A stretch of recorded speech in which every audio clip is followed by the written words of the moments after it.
Good morning, everybody. Thursday, March 5th. Oh, boy, do we have a lot on the go today. I'm Tim Powers sitting in today and tomorrow.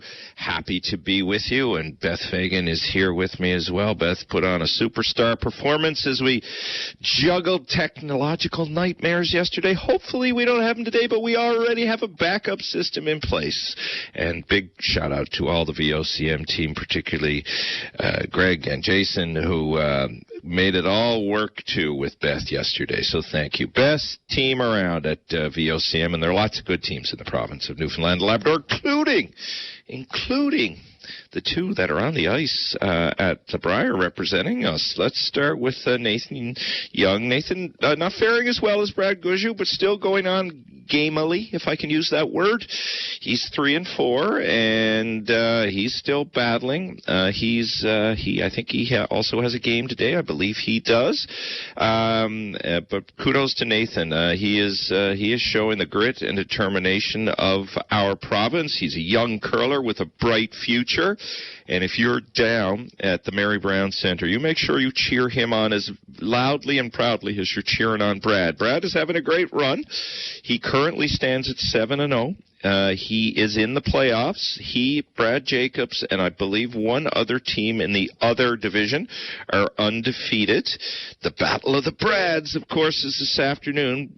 Jacobs and Gouju to determine who ends up number one in their division, and arguably, I guess, a better playoff seeding. So we'll be watching that and covering that for you. Go, Brad, go Newfoundland, go Nathan, go. Cheer the lads on. We're now in the second third of the Briar, getting into the playoff round starting tomorrow and into the weekend. So it's getting tight down there now and getting more tense. And I know the crowds have been awesome. Big shout-out, by the way, not just for the interview they did with the Gouju girls, to our own Russell and Jerry Lynn. Jerry Lynn was talking to Mark Nichols. Russell had on the Gouju girls. Boy, if you're not listening to our morning show, you should be. I know there's good morning shows around on all the networks, but Russell and Jerry Lynn, they just bring great stuff every day. Bring the human stuff. They bring you the heavy news. And they do it with an intelligence and a humor and a decency. Jerry Lynn's conversation with Mark Nichols was awesome. Russell talked to the Gouju girls. Aren't they fantastic, following Brad around everywhere? This is their last tour, unless a young Gouju makes her name in the Scotties Tournament of Hearts. That's what I heard in the interview Russell did this morning with one of the Gouju girls.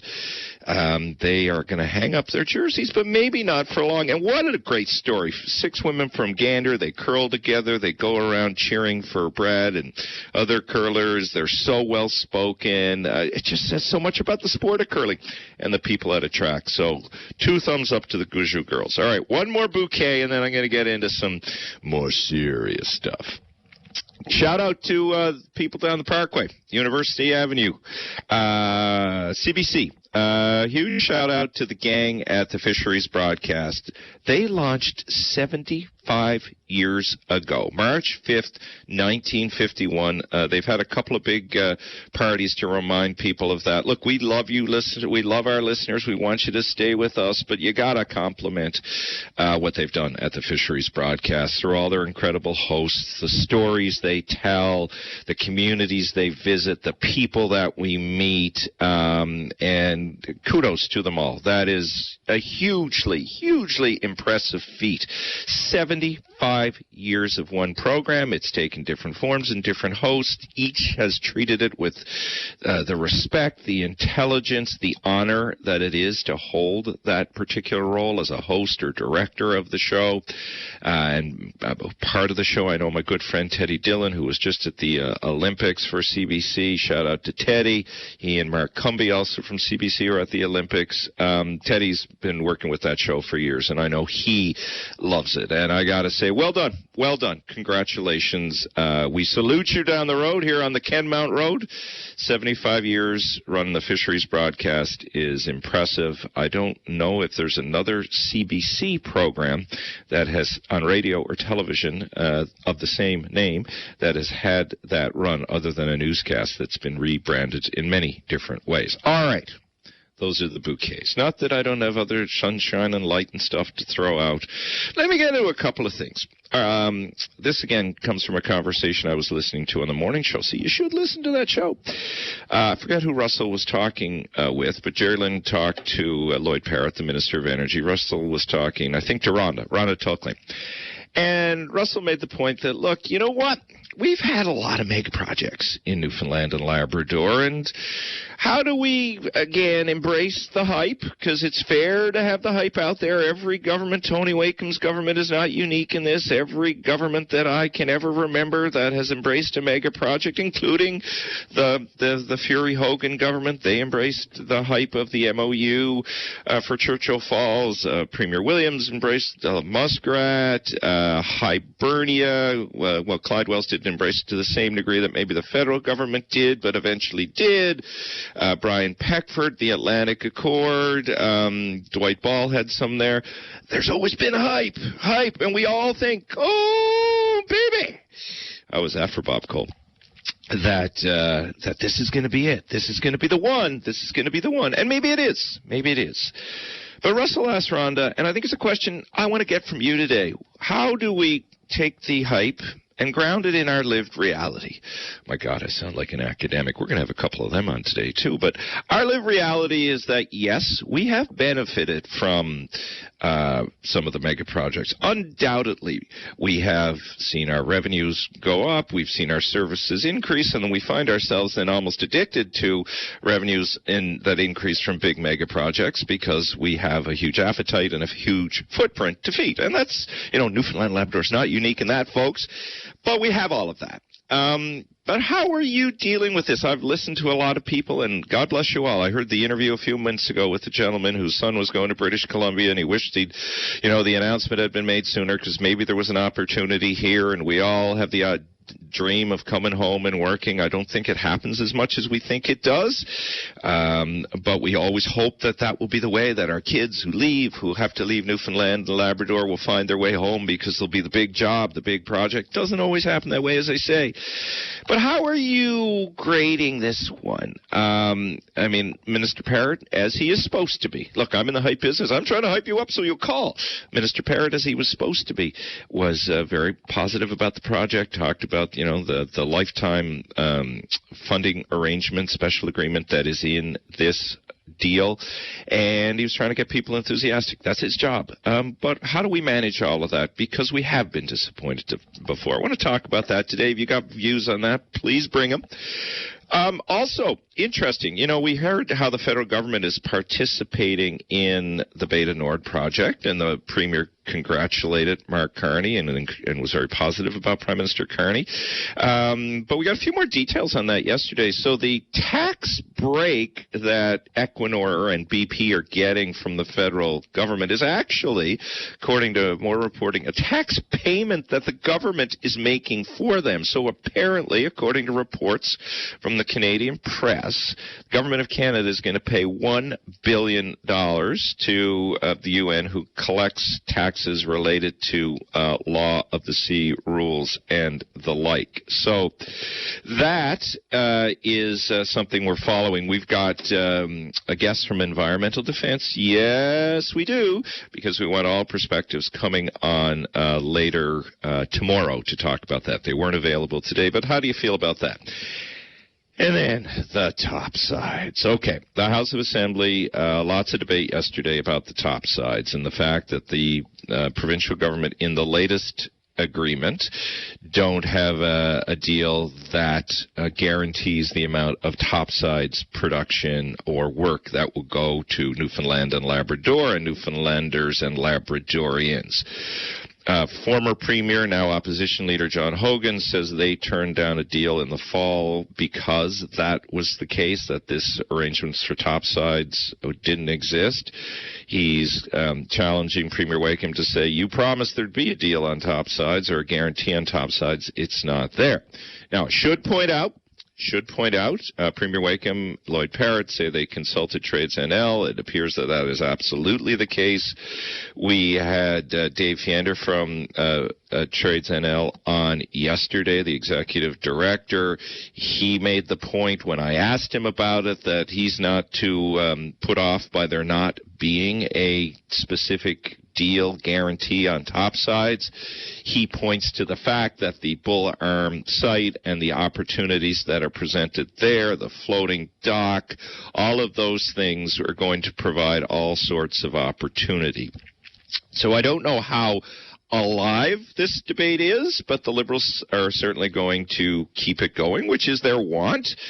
I think the stronger debate point the Liberals have, as opposed to what's not in the agreement, because it's hard to bust through the hype right now, is why isn't the agreement, and maybe it will be, but to date it isn't going to the House of Assembly for debates. Certainly the Conservatives, the PCs, when in opposition, made a lot of hay about that. And maybe the public doesn't want that, but the PCs are going to be held to account for their words on all of that. So we'll watch how all that one plays out. That's interesting to me. I think they're going to find that the broader public is not too fussed about a public debate right now, but maybe I'm wrong on that. We shall see. Donna, I see you're on the line. I got a couple more things to say. If you hang tight, you'll be the first caller right after the break. But I appreciate your calling, and I do appreciate the fact you want to talk about new projects in Newfoundland. So hang tight, Donna. I got to have a rant at this. It may engage you, it may not, but it's engaged me, and hopefully it will engage you. So you guys have probably all heard the whining and the cringing and the whatever sounds the U.S. ambassador to Canada makes. He's always complaining about something, Canadians are too hard on the U.S., or Canadians are negative, or Canadians, they're not as understanding of us as they should be. My words, not his, but they effectively mirror his. He seems to forget. I don't know. Hey, Gander. Hey, people of Gander, what we did on 9/11. People of Halifax, Stephenville, Goose Bay, lots of things the ambassador seems to forget. Unless we are kissing the derriere of the President of the United States in a lovingly puckered up lips way, the U.S. ambassador to Canada doesn't seem to like what happens here. Now, he's taken a run at the Globe and Mail. Now, most of you guys will probably say, what's wrong with that? Because we've taken our runs at the Globe and Mail. But the U.S. ambassador to Canada has asked the Globe and Mail to apologize for a column he said mocked the intelligence, education, and character of the U.S. men's Olympic hockey team players who attended the State of the Union address last week in Washington. Pete Hoekstra, the ambassador, said the column published online last week and in print on Thursday under the headline, "The State of the Union was a zoo and Team USA, the monkeys, left him disappointed and outraged." In other circumstances, I can see how the application of the word monkeys and the negative connotations that often come with it, maybe he has a case. But my God, Ambassador Hoekstra, if you're not aping, you hear that? If you're not aping Donald Trump, you're not happy. And whatever happened on the ice, boys won, the U.S. won, fair and square, 3-on-3 overtime or not, whatever, they won the game. Could have gone either way. It was a great game. Give it a break, Ambassador. The players chose to go there, so they put themselves in a place where they were going to be subject to criticism. They're big boys. They can deal with it. Take a break. Is this the biggest thing, Ambassador, you have to worry about? How about stop sticking it to us? And you're worried. You took your thin skin, sir. Oh, the State of the Union was a zoo and Team USA the monkeys. Oh, my Lord. Your president, Mr. Ambassador, wants to make us a 51st state. And you get a little irritated by the Globe and Mail? He writes this. While we respect press freedom and expect robust commentary of matters of public interest, the article crosses the line from legitimate criticism into a gratuitous insult. Gratuitous insult. What the hell's a 51st state if it's not a gratuitous insult? That's your boss, buddy. Oh, every time that man speaks, he drives me batty. He may be a nice man. He may be a decent man, but He just is he's a great representative of the president because he reflects everything the president says. All right, you know what? I'm going to take a deep breath. I didn't get to a whole bunch of other things I wanted to talk about because Pete Hoekstra gets me wound up all the time. Maybe gets you wound up. We didn't even talk about what's going on in the Middle East. Drones now, Turks had to shoot down a drone. Azerbaijan had to worry about a drone coming from Iran. Is this war spreading? Should we be concerned? We should, but let me hear from you. Okay, going to have a sip of my tea, and then we're going to talk to Donna right after the break. This is Open Line on the VOCM Big Land FM radio network. Welcome back. Tim Powers in here today and tomorrow. Let's go to Donna. Donna, thank you for waiting. I had to get that U.S. ambassador nonsense off my chest. It's been irritating me for 3 days. So thank you for indulging me. Now you go ahead. Thanks. Yeah, I'm with you with the ambassador and President Trump. Like the fact that they put that man in. I know. I thought it was funny. I really did. I thought it was funny the first 26 days. And then after that, it just became a major irritation. And, I'm just waiting. I'm waiting for that big day, But, well, we got 3 more years, Donna. 3 more years. But there you go. We'll take it one day at a time. But thank you. I think, look, just on him, I know you want to talk. It just belies me how little he understands about what Canada has done for Americans. And Americans have done lots for us, too. Don't get me wrong. But, buddy, you remember 9/11? Like, we covered your back and looked after your people. You heard come from away. Anyway, sorry, Donnie, you got me wound up. Let's talk your topic. Okay. I'm a union worker. And I've worked on a few sites. Government, or not government, but federal kind of projects. The Hebron, Soldiers Pond, Muskrat Falls, Argentia, just these places. I left. Well, I'm not out of the union, but I'm not working for the union anymore because I left a really sour taste. Being a female in the trades, number one, is really hard. And at that time, I was an apprentice female in the trades. With these projects coming in, I think it's great, but I find that the way that they work with the employees and such, not really happy with. There's companies that will come in and they'll base the majority of their hires by name hires. And then so, Donna, what does that mean by just to interrupt you, but by name hires? Yep. So for those of us who don't understand, what do you mean by that? Is that so they hire people they know? Is it nepotism, or do you mean something else? Can you just explain that, please? A lot of it is nepotism. Okay. A lot of it is. You'll probably get it could be a union leader, okay? That has really good buddies, and they get their buddies in, and then what their buddies do is hire their buddies, and then, I've been in situations there where they would go in, we'd have a mass call out for workers, and then what they would do is we would do a pour, like a concrete pour, like for the gravity-based structure for the Hebron, for example.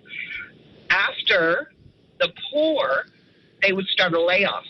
And what they would do is they just lay people off, and a lot of their buddies would stay. And a lot of these people, they're really good workers, and it's not the people, it's the process. And for me, and I'm going to tell you, like when I was there learning, they would talk about safety and stuff, and I'd be gung-ho about safety because, you're working on a great big concrete structure. Anything can go wrong. But then I became an issue, okay? Red flags started coming up. And I was told by shop steward, because I asked him, I said, is there any red flags on me? And he said, oh, yeah. He said, a big one.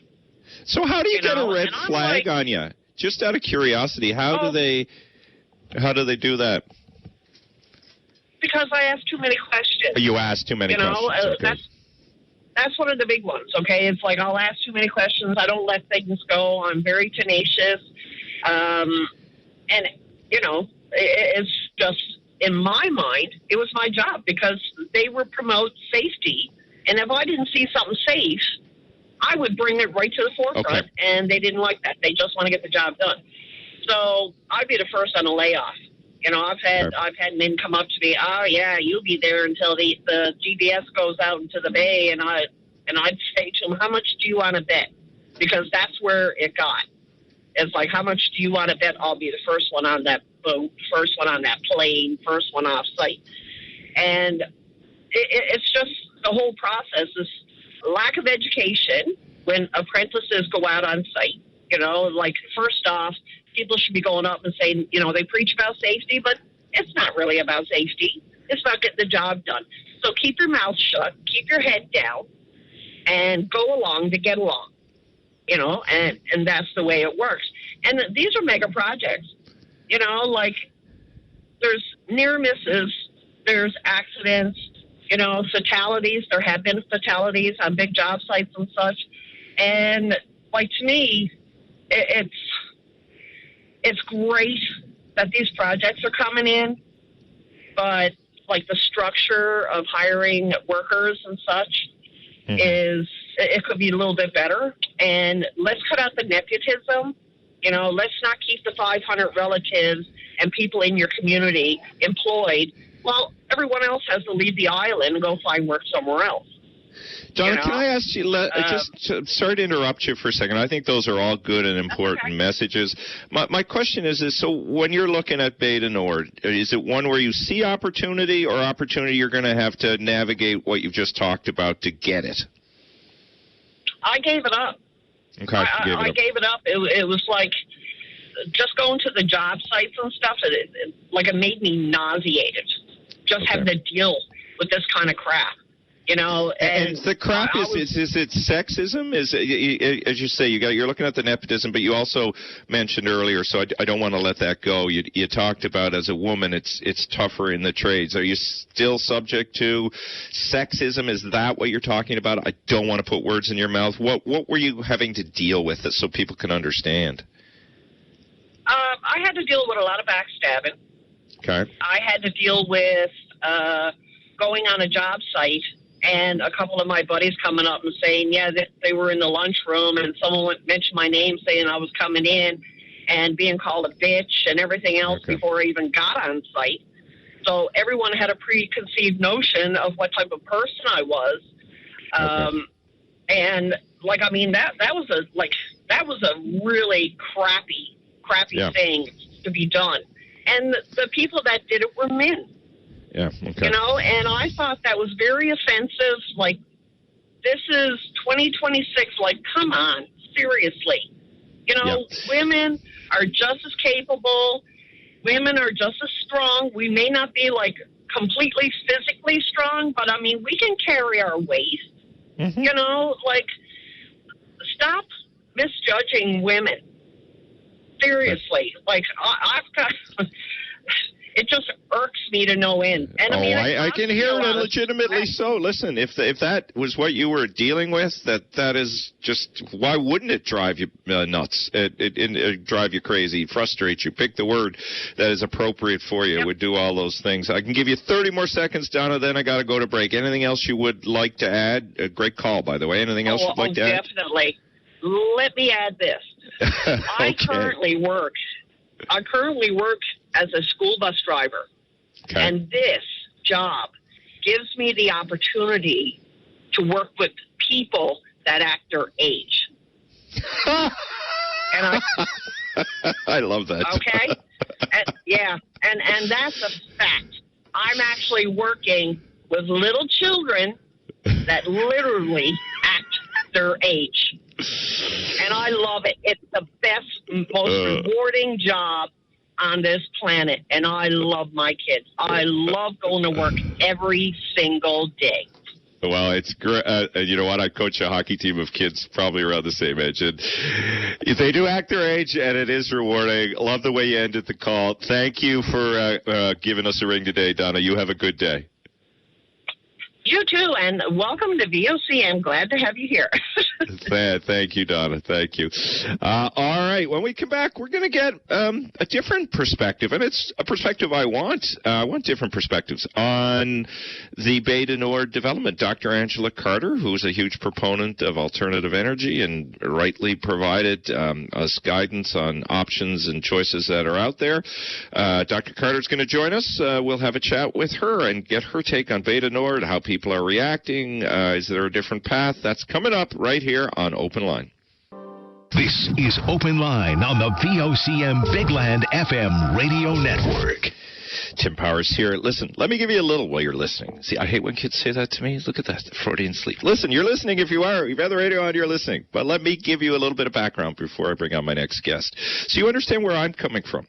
I am very fortunately the son of somebody who was a contractor, an engineer, who built a lot of highways in Newfoundland and Labrador, who was a big part of the Voisey's Bay mine when it first started, who was involved in the transshipment of oil from Hibernia, somebody who made his living in the extraction of resources, and I'm a kid who benefited from it. No longer a kid, but I benefited from it. But one thing my dad taught me, and my mom, it's really important to listen and understand other perspectives, even if those perspectives don't reflect your own history, even if they are different from what your hopes and aspirations may be.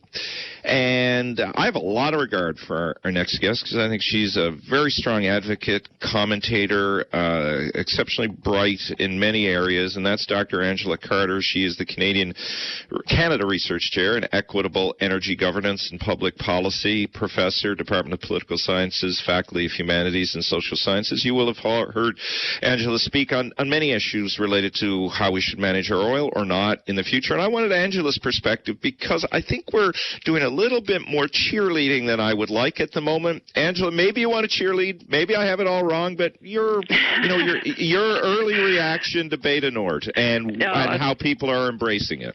Tim, thank you for the really generous introduction. I really, really appreciate that. And, my dad and my brothers all worked in the oil sector, too, so we've got that in common, and we know what this is, right?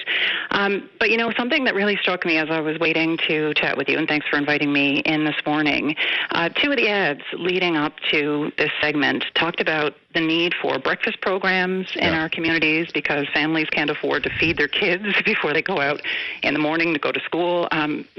Ads referencing the times of hardship that we're experiencing in this province. And so, oh my God, we've got to get Bay du Nord right, because I think at the root, what's driving a lot of this is that we all want vibrant communities where we've got decent schools and roads and hospitals.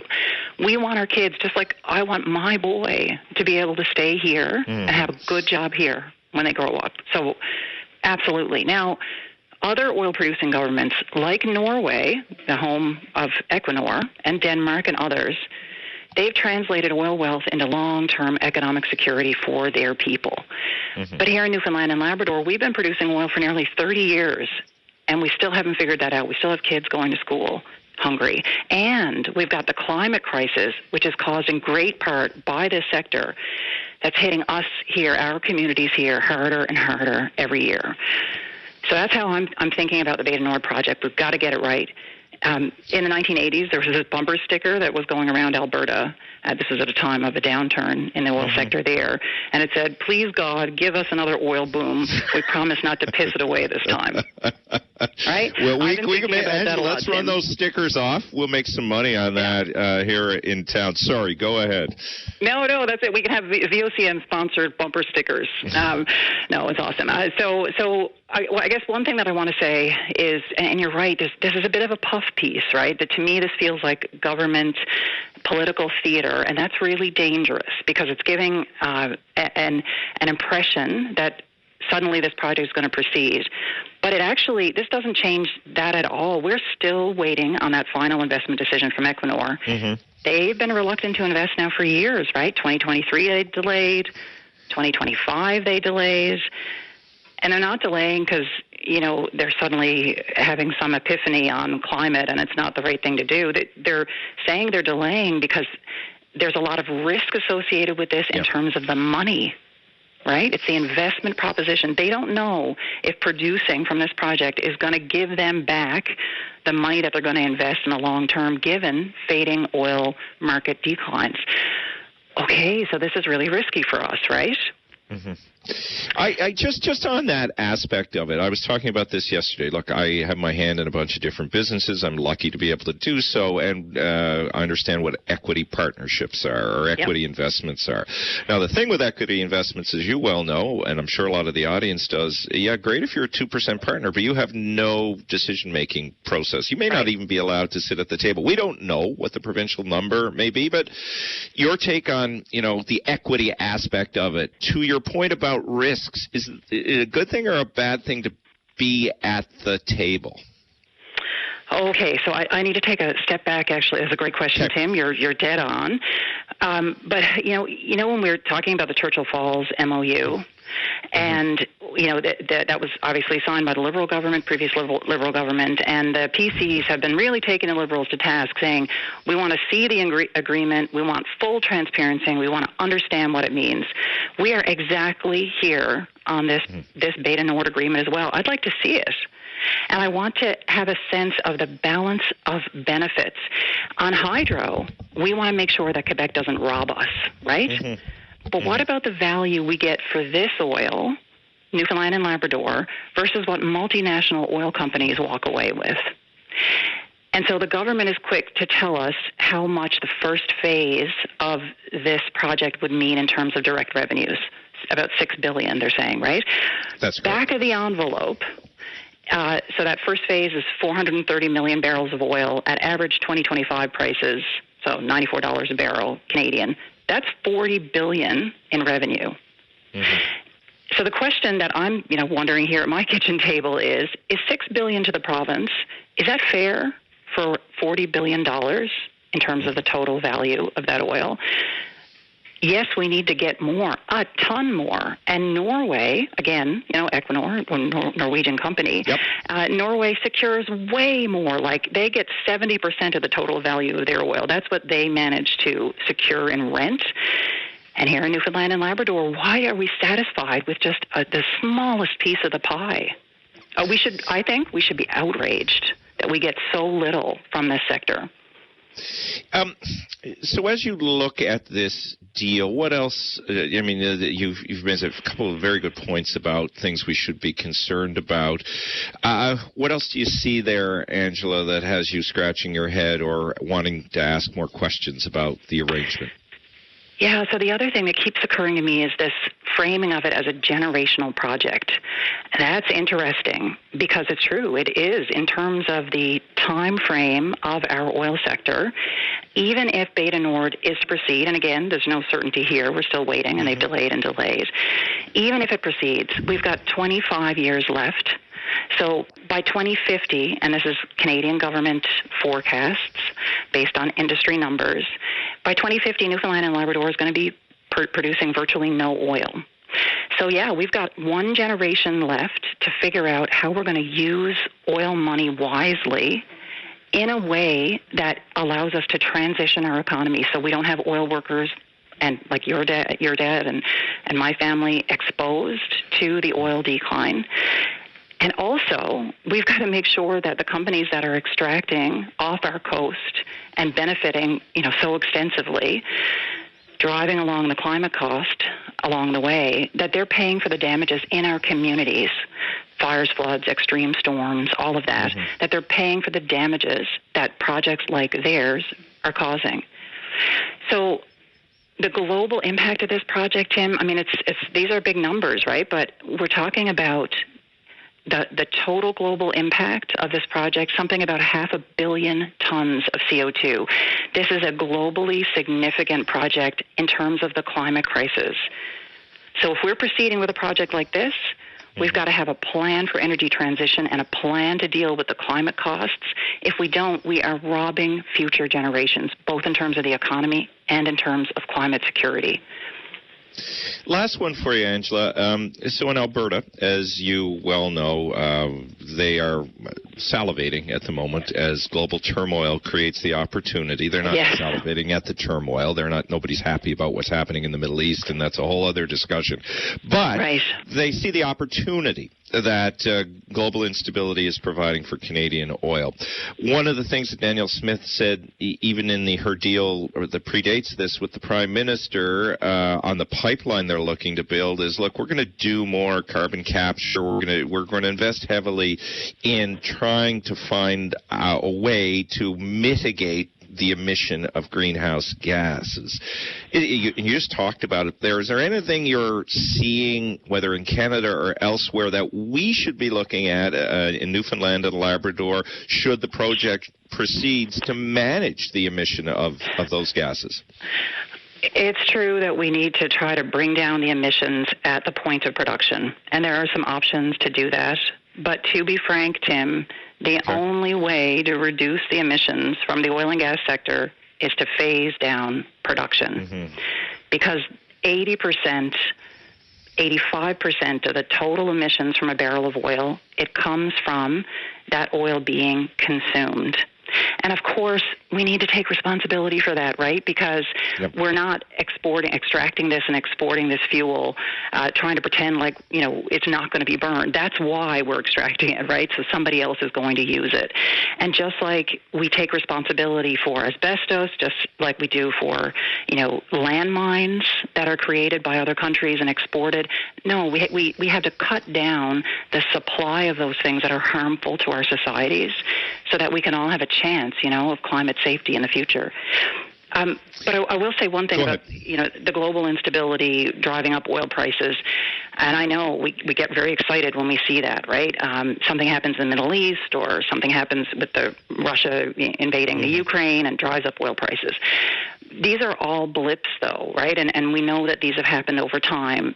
But the long-term trend, and this is happening, again, not for climate, but for market reasons, the long-term trend is global oil demand decreasing. And that's because we've got electrification that is cheaper now by renewable sources in 90% of the cases. And then we have an exponential growth in the electrification of transportation, which is about 44% of global oil demand. So we're cutting into global oil demand. I mean, there's other things going on here. It's not so simple as that. But the long-term trend is less need for oil, especially high-cost oil. And ours is high cost because, of course, it's 500 kilometers offshore. It's more than a kilometer deep. It's tough, harsh conditions, right? Tough, harsh conditions, indeed. We will see how this proceeds, because I find this fascinating. It's like another chapter in the journey of Newfoundland's economic development. Hopefully it does provide the impact and the salvation that we are looking for, but as you rightly point out, it can't be done without thinking about the things we've discussed this morning. Angela, appreciate your time. Thank you. Yes, thank you. And listen, I've got an event coming up on March 18th. It's a community event at the Alt Hotel, 7 p.m. on exactly this. It's called From Oil to Energy Justice, and folks want to come and learn more and contribute more. We'd love to hear from them. It's on Eventbrite, and they can contact me for more details if they want to come out. Thanks, Tim. All right, thank you. That's Dr. Angela Carter from Memorial University. All right, when we come back, I think it's Randy. We'll go to you quickly. You can give us an update on the roads. And we've got Steve Callahan coming on to talk about, the hockey.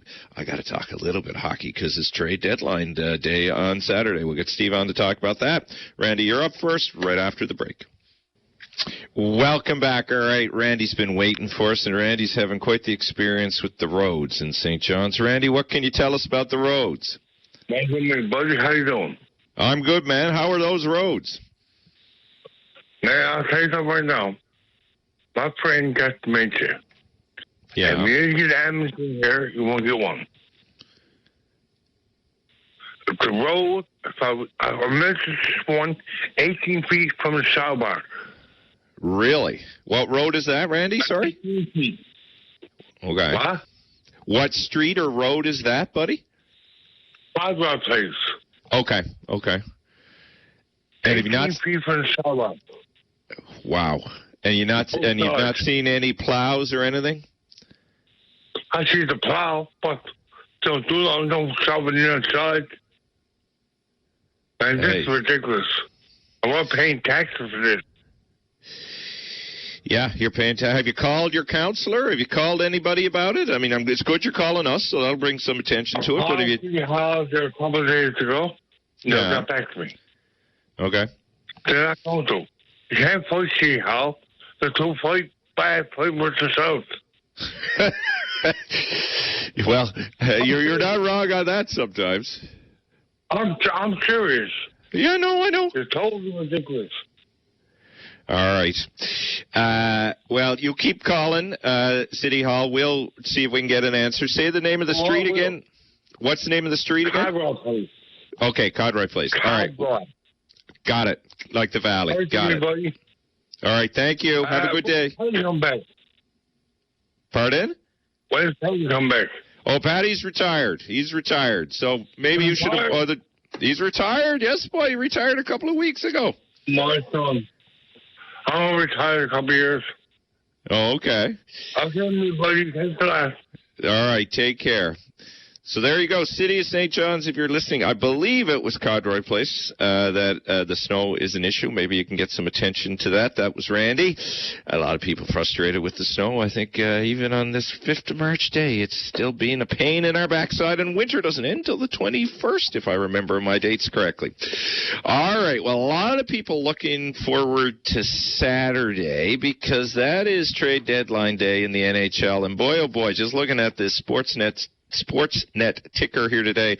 A lot of stuff has happened already. Mackenzie Weegar, Kirby Duck, Jason Dickinson, movement everywhere. What's going to happen with the Leafs? Got our friend, hockey analyst, coach of the St. John's Caps, coach of the year as well, Steve Callahan with us. Steve, it started slow yesterday, but boy, the pace has picked up. What any big names do you think we'll see moving? I mean, the one where I have been in the Ottawa area is Jason Robertson. That seems to have been dismissed that somehow he and Brady Tkachuk are going to change places. But who do you expect in terms of big names might move between now and the deadline on Saturday?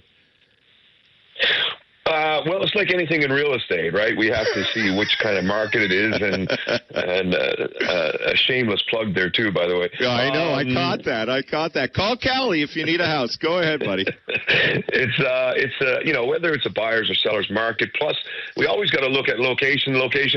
And right now, the sellers are starting to identify themselves. Obviously, the Calgary Flames are involved, the St. Louis Blues, and of course, we start to see who the buyers are that are stepping up and interested in some of the players that are out there. The right shot defensemen are highly coveted, always have been, and we're starting to see those go now with Parayko and Mackenzie Weegar and Tyler Myers. So as the players start to become traded, we start to see who other buyers may be and who other sellers may be. At this point in time, the sellers are kind of limited. They've identified who they're going to be and where their franchises are headed to, but the other teams haven't really identified that. After tomorrow, you're going to know where your fan base stands. You're going to know as a fan where your franchise is headed and what kind of decisions they're going to make. So it's kind of a little nervous, exciting time as a hockey fan. But it's going to be interesting to see how it plays out because most active teams get ahead of the deadline. They make it their key moves ahead of time. Most transactions are already done. So, just not announced yet. But it'll be interesting first to see if anything big happens. It's going to obviously have a domino effect. As you know, I live with a bastion of Leaf fans here at VOCM. The delusion lives strong and mightily in VOCM land, and the Leafs look like they're about to maybe have a wholesale trade. They've taken Scott Laughton and Oliver Ekman-Larsson off the ice. There's some suggestion that even members of the remaining core four could go. What do you expect to happen with the Leafs? Well, there's what's expected to happen and then what does happen. Yeah. And I really have to tread calmly here as I speak, and I do want to be careful that I have nothing against the Toronto Maple Leafs. But they have to identify really where they're going to head as a franchise. Minor moves, I don't believe, are going to make any big differences, and they're going to have to be forced to make some of these moves because of the unrestricted free agency contracts that are coming up with these particular players. it's. I don't know if we have enough time, but obviously they could be in a real good position where if they did make some heavy transactions, I think they could turn things around quite quickly. Young prospects. Easton Cowan is a big one there, of course, who has got some runway. Correct. I think that's a guy that you stay with. I mean, I think if you're that's looking what I to go mean. young, they can leave him there, and he will build. Yeah. Yeah, obviously, that's the type of team you want to build around. If you were to move some of your big end players, it's a market where you could generate two legitimate NHL playing prospects that are ready for the league right now, and possibly 2 first-round picks for one of your big-ticket players. So it depends. Do you want to continue to go down this road, or do you want to go to a place where, you could probably turn your ship around very quickly? Let's look at the Calgary Flames. 3 second-round draft picks last night for Mackenzie Weegar. That's incredible. And you're acquiring assets, and some of these things can turn around quite quickly. Other than that, you're headed down to a decade, 2 decades of a lot of pain, and I hate to say that, but that's where things could be headed. Well, we got a minute and a half, so we may as well focus on the Canadians. This time last year, there was some talk that young Newhook might be moving. I've heard none of that out of Montreal this year. The big talk in Montreal seems to be around Patrick Laine and Samuel Montembeault. Do the Canadians go after somebody like Binnington? What is your take on what Montreal may be interested in doing? Well, I think they really have goaltending concerns, obviously, but we've never really seen a trade with a goaltender really make a deep impact. If we go back as far as maybe Dwayne Rollison of the Edmonton Oilers, there you are, really going pushed back. them on the playoff run. But obviously we have Binnington and Sergei Bobrovsky that's been out there and it's been talked about and those kind of things. But Montreal, I think they're playing that balance game. Do we try to make a run? Do we try to stay calm and patient with the plan that we have in place right now? Or do we try to, make a move for a goaltender like Binnington? I've always liked the Binnington angle. I think he gives confidence. He doesn't really lose hockey games, not necessarily a goalie that would win a game for you, but doesn't lose a game for you. But, we obviously see things like, I think his contract is favorable. That's why I've always said a team like the Edmonton Oilers would be sharp to go after him and make a move that way. With Montreal, I don't know if they're going to make that big move, but they've always been very conscious of their culture and their plan and their program. It would be a great fit. I think a short-term run for a goaltender like Bobrovsky or Binnington, where it's a 1 or 2 year process, and then they can bring in ultimately Jacob Fowler to fill the void. Right. Jacob Fowler is there. All right, got to leave it there, my friend. If you're looking for real estate, he's giving you know where to find him. Steve, appreciate the time. Thanks, buddy. All right, chat soon, Tim. Thanks. Take care. We'll be watching all of this on Saturday. Time for the news. When we come back, Todd, we'll get your perspective on what's happening on Codroy Place. Hang tight. We'll be there after the news. This is Open Line on the VOCM Bigland FM radio network. Boy, listen to Sarah's weather. Minus 40, minus 43. It's cold, cold, cold. Whew. Bundle up if you're in those areas. Okay, a few minutes ago we had Randy on about the state of Codroy Place. We've got Todd on the line now who wants to respond to Randy's comments. Todd, nice to have you this morning. How's it going? Good morning, Mr. Powers. It's going fantastic. I woke up. That's a good bar, Todd. That is a good bar. Hey, you got to. Every morning, if your eyes open up, you have to be blessed. You had to be thankful for that. Anyway, I want to back up what Randy said about Codroy Place. I'm a resident of Codroy Place, and our road has one cut in it since all this snow. Now, Canada Drive is about 200 meters from the front of my house, and I watch snow blowers go down there and widen that street. But our street hasn't been touched. Last night at 4:19, I think it was on my ring, a plow went down. But he didn't do anything because it's all ice banks on the side. So he didn't even widen the street. He just moved slush back, basically. Our street hasn't been touched. It's one lane, sir.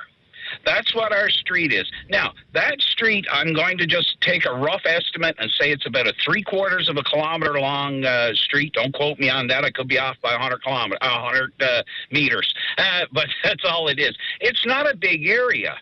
But we get a lot of snow there because we're on the leeward side of the hill, and everything blows over into our area. So we get heavy banks.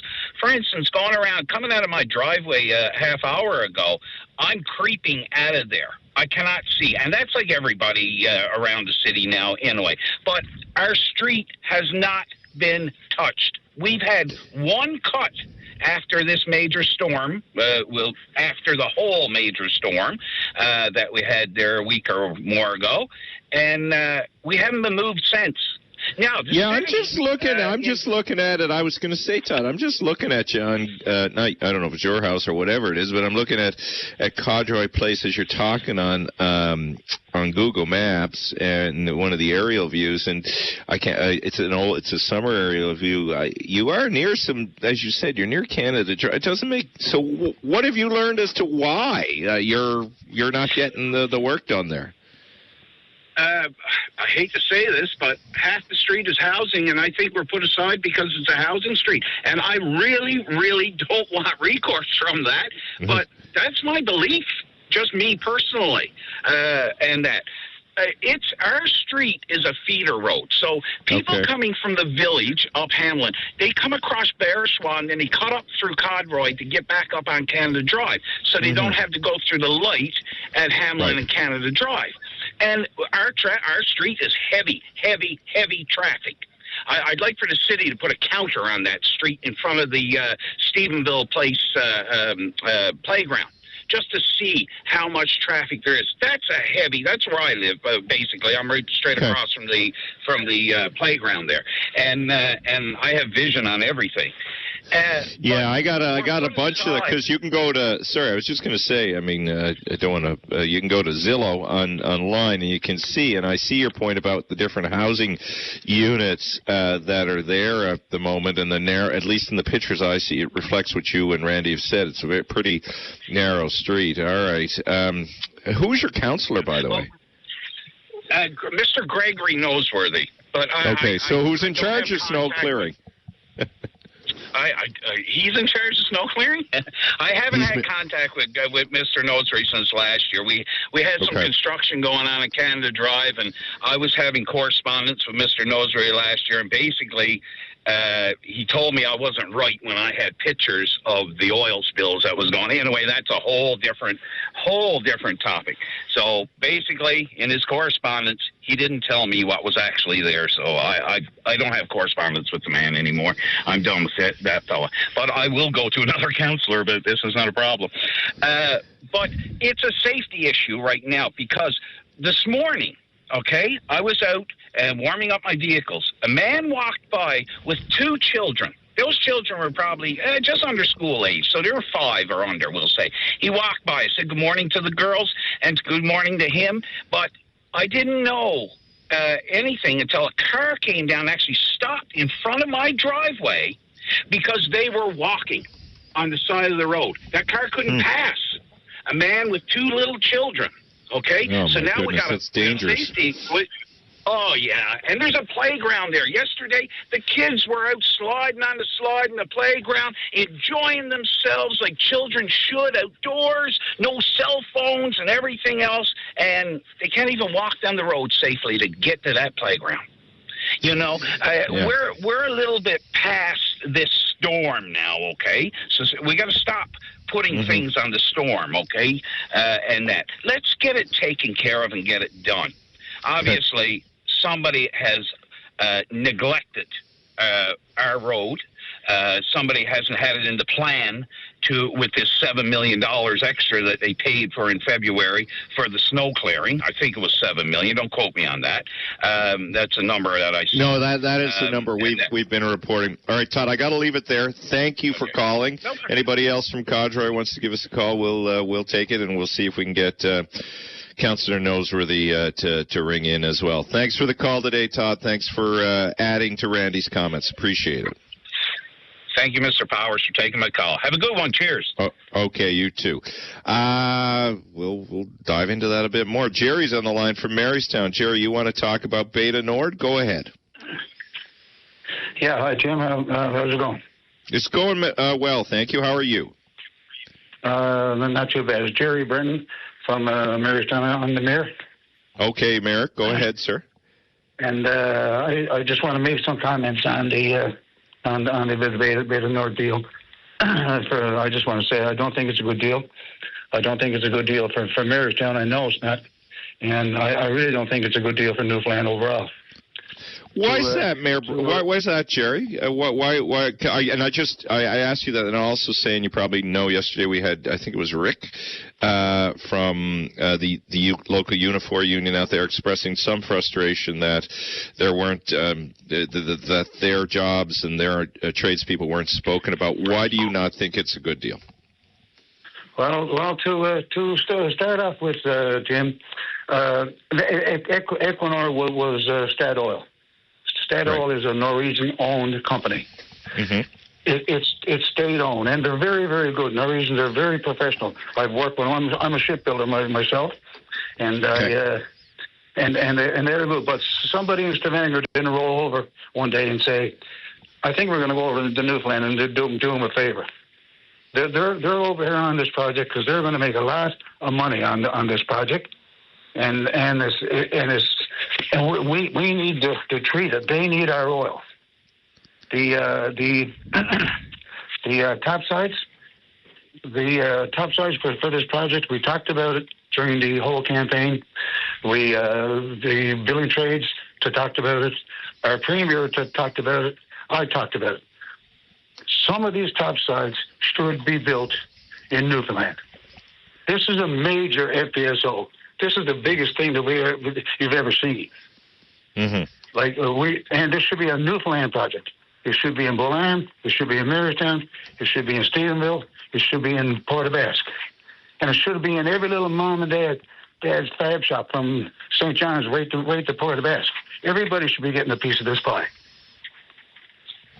And you don't see that in what you heard, in what you heard on whatever day it was, Monday, Tuesday. I don't see it at all. All I see is all the topsides work. It was given away for a $200 million promise of a fabrication fund for a dry dock. How did the dry dock even come into this? Like you can't make this up any better than what it is. I know there's a need. I know there's a need for shipbuilding in the Newfoundland. Our council has gone to St. John's and met with Mr. Parrott, and we explained to him the same thing, that there's a need for a major shipyard here in the Newfoundland for all kinds of reasons, but the main reason now is defense. And they're the ones that are spending most of the money, and they're the ones who, and we should be gearing ourselves around our defense. But that part of it, I think, should be a different topic. There should be a committee of government formed to access the harbors and look at the different places in the Newfoundland. I'm looking at Moreton Bay here now, the best harbor in North America, and we weren't even considered. I think a separate committee of government should be on the go and try to pick a place in Newfoundland. This is going to be Newfoundland's shipbuilding capital. And you've long argued that. So what? I mean, Minister Parrott's coming on later. What would you like me to ask him? I'd like for Minister Parrott to get his negotiating team back. Go back to Equinor and say, listen, we want some of the topsides to be built here in the Newfoundland. We want to change the deal around. You can take the $200 million fabrication fund and shove it, because you can go buy a dry dock of this magnitude overseas anywhere now for $40 million. This is not the answer. Now, and I'd like for him to do that and come back to Newfoundlanders and say, we're going to build topsides. This ship is not going to sail over here completely 100% done. All right. Anything else you want to add, Mayor? No, I'm very frustrated with. I can hear that. I can hear that in your voice. And listen, I'm glad we're getting your perspective because look, I think we hear the political debate about the top sides, and people don't necessarily understand it the way you understand it and the impact that it's not going to have now because, as you say, there is no apparent top side agreement. So your voice is important. Thank you, Jerry. We'll ask Minister Parrott when he calls later. Tim. These negotiations were rushed. Okay. And they settled for a settlement, and it was a sell-in, and we got sold in. Thank you very much. Thank you, sir. All right. That's an important voice we heard, the Mayor of Marystown. When we come back, more of your calls here on Open Line. This is Open Line on the VOCM Big Land FM radio network. Getting a little bit of reaction to our discussion with Dr. Carter, and that's what I want. This is what this show is about. Reaction comes from somebody else I have a good regard for, Christina Ennis. Christina's, of course, she was the PC candidate in St. John's West. She's a well-regarded public affairs professional. Just want to read what she wrote. I welcome Christina to call if she would like to, or anybody who shares her perspective or a different one. But I do want to get this on the record, so we have all of this stuff on the record. And Christina wrote, well, I agree with me that different perspectives are important. If someone is portrayed as an expert in something, they should be informed about the facts. She argues Dr. Carter is grossly uninformed about the sector, the role of the benefits agreement, and how these decisions work. Christina goes on to write, I don't even know where to start with what she said and what was straight up wrong. She's damaging the reputation of companies who want to invest here, misinforming the public, and misrepresenting the industry. This has nothing to do with partisan politics. I'll take some disagreement with Christina. I didn't hear in the conversation with Dr. Carter, and maybe I wasn't paying the attention I should have, but any, misrepresenting companies. Dr. Carter has a perspective. Christina has a perspective. Those are perspectives that we want. But I didn't hear that.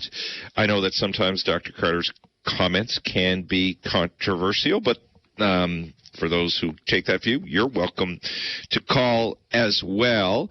Look, as I said, I come from the world that has benefited from big industry in Newfoundland and Labrador. A lot of what I have, the opportunities that I have, come from that place. So I get it, and I get the importance of jobs, and I get what it can be like when construction isn't happening. I get all of that. I didn't find Dr. Carter's comments to be misrepresenting. I think she has a certain perspective, and so does Christina. Look, I am all for big developments in the province, particularly ones that can benefit us and benefit our people and benefit future generations. But I have no trouble also having discussions about them. And again, Christina's not saying she doesn't want a discussion about them. I just think, and look, I live in that world where you just, here it is the best deal imaginable, and here's why. It's okay to have a discussion about it. I'm glad Lloyd Parrott is going to call. I've had great discussions with Lloyd Parrott in the past. We just heard from the Mayor of Marystown. He's got some concern about the topsides. We heard from Mr. Fiander yesterday who had a different view on all of that. Hey, that's what this is all about. Anyway, Christina, appreciate your comments. Always appreciate your insight. Thank you for raising that, and bring it on. Speaking of which, Maggie is on the line, and she wants to talk about Pierre Poilievre. Go ahead, Maggie. Good morning, Tim. How are you? So glad to have the opportunity to speak with you. I want to speak about Poilievre, actually. Power and Politics I watch every single night. I'm missing David right now. Not that I agree with anything that David says. He's still likable. He'll be back soon. I still like watching him, right? And one thing that really bothers me, what they say about Poilievre, is that they want him to pivot from what he was. Like, they think he should change somewhat. Now, my opinion, which is just my opinion, of course, I don't think he should, because I think that he would have won the last election if it hadn't been for the tariffs and the Carney thing that says, right? I think he really would have won. And but they all felt that Kearney was the one to deal with Trump and the terrorists and all that. So they, they voted for him. So that's what I'm saying. Like, I think he was doing really well until that came in. Now, I'm not sure what Kearney have done about the tariffs since he's been in. I don't know if he's done anything except the China thing. I know he's traveled around the world and whatever and trying to get deals, and I don't know if there's been anything solid done. I can't answer to that. But it seems like there's not a great lot done. And another thing I used to think about was, I'm kind of glad that Polyev didn't get in. Although, that's why is that? That's interesting, for. Maggie. Why that? Why that? Well, Go ahead. Because I'm telling you now, if he had gotten in, and we hadn't gotten any further with Trump than what Kearney have, well, they would have just put him down so far that he'd have never survived it. Like, they would not have let him get away with what they're letting Kearney get away with. Now, David, I know he don't like Polyev at all. You can tell that. Which I think he should be a little more, because this is a Canadian program, right? I think he should be speaking more, like, on both sides, rather than you can tell that he's liberal. It's no trouble to tell that. Right? Well, Maggie, he's not here, so he just lets that show. He lets that show through so well, right? And I remember first when you came on that you seemed to be a little bit more challenging with David than what you have been lately. I've noticed that too. So anyway, love that. No, hey, listen. That's me. Thank you. That's Thank me you in Power and Politics. I watch it all the time, right? Well, you keep watching. Go ahead, just have a lady on that said something about we have cheap electrical or something? Did she say something like that? Or electrical? She was challenging the oil industry. I don't know if she said cheap electrical. I don't remember that part. But yes, I had Dr. Carter on. Go ahead, Maggie. It kind of went over me, but I almost thought that she said something about, the electrical. Our electricity is not cheap, yes. No, definitely not, because mine went way up the last time, and I wasn't even home. So yeah, right. No, this is what I wanted. I wanted to say that because there's lots of times when I'm watching Power and Politics, I like to be able to say something. Well, you just did. Message taken. I'll deliver it to David, and I'll try and see if I challenge more on different things. Love the feedback, Maggie. Thank you. Challenge him a bit more, because there's things that could be said that's just left unsaid. And can't, and they can't hear me from my living room, so there you are. Well, I'm hearing you right now. Thank you for the call, Maggie. Take care. All right, that was Maggie. Listen, I will just say this about David. He's a friend. He gets knocked for being too liberal. That's just the nature of running a political show in Canada. You're going to get knocked for being too conservative. You're going to get knocked for being too liberal. I think David does his best to be as fair as he can. He has put on lots of different conservatives and given them voice. I think he's fair, professional, and is a great representative of journalism and Newfoundland and Labrador. And yeah, fair enough. Maybe I should challenge more on certain things, but I find myself from different, as I've grown a little older, not being as rabid a partisan as I once was. And for me, that's probably not a bad thing, because it shows maybe I'm a bit more thoughtful, or maybe I'm just an idiot anyway. We can debate that after, but when we come back, stay tuned for this. There's a group at Memorial University that's building a version of the danger tree. You want to hear that discussion when we come back here on Open Line. This is Open Line on the VOCM Bigland FM radio network. I saw this yesterday when I was scrolling through some of the news feeds that I look at, and I thought, wow, we got to talk about this. What is that? Well, there are a number of memorial engineers that are constructing a danger tree replica for permanent installation in Beaumont Hamel. Having been there, I can tell you how moving the place is, and I can also tell you that a lot of what was there 100-odd years ago is obviously in decline. To talk about this and how it all came about, we're joined by Richard Meany. Richard is the director of the Memorial Department of Technical Services, and they are recreating creating the Danger Tree. Richard, how did this all come about? What is the backstory?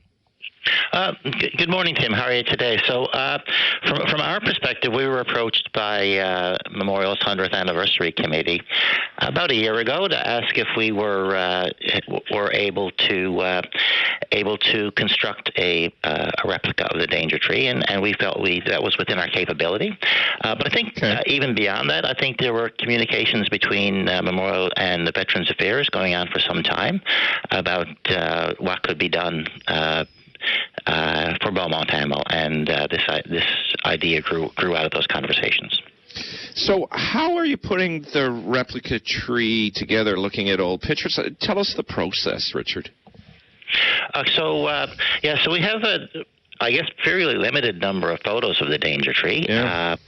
There's only one or two in existence, and so one of our managers and engineers, Jason Stevens, brought the picture into our CAD packages and gradually used that with some imagination to take like the 2D image and create 3D CAD files. And from there, then we would use that to create the parts. Oh, amazing. So how is it going, and when might it be installed? Okay, I think it's progressing very well. So all the processes that were shown on the video, those are complete now, and we moved into the fiberglassing piece. And so we hope to have that completed over the next 2 to 3 weeks. And then the final part, we will work with some folks at the rooms to do the painting and sort of make it more authentic looking. And we're hoping to have all our work complete by the end of April for installation, transport to Beaumont Hamel in May, and installation shortly thereafter. So how are you going to get it there, Richard? Are you flying it? Is it going by boat? What is the plan? Because I imagine it's not without weight, and it probably a little cumbersome to move. It's a reasonable size. They're probably each branch of the tree, or each sort of trunk of the tree, is probably on the order of a couple 100 pounds each. Not a big problem, but not real trivial. So, but Memorial has an agreement with Veterans Affairs to have it transported on one of the military planes. Okay, the military are going to fly it over.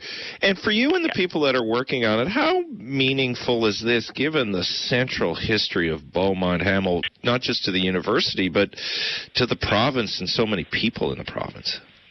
Oh my gosh, it's absolutely huge to be able to participate in this. I mean, let me see. I'm a Newfoundlander, and I'm a graduate of Memorial and an employee of Memorial, and you certainly see the how much the remembrance is woven into our fabric here.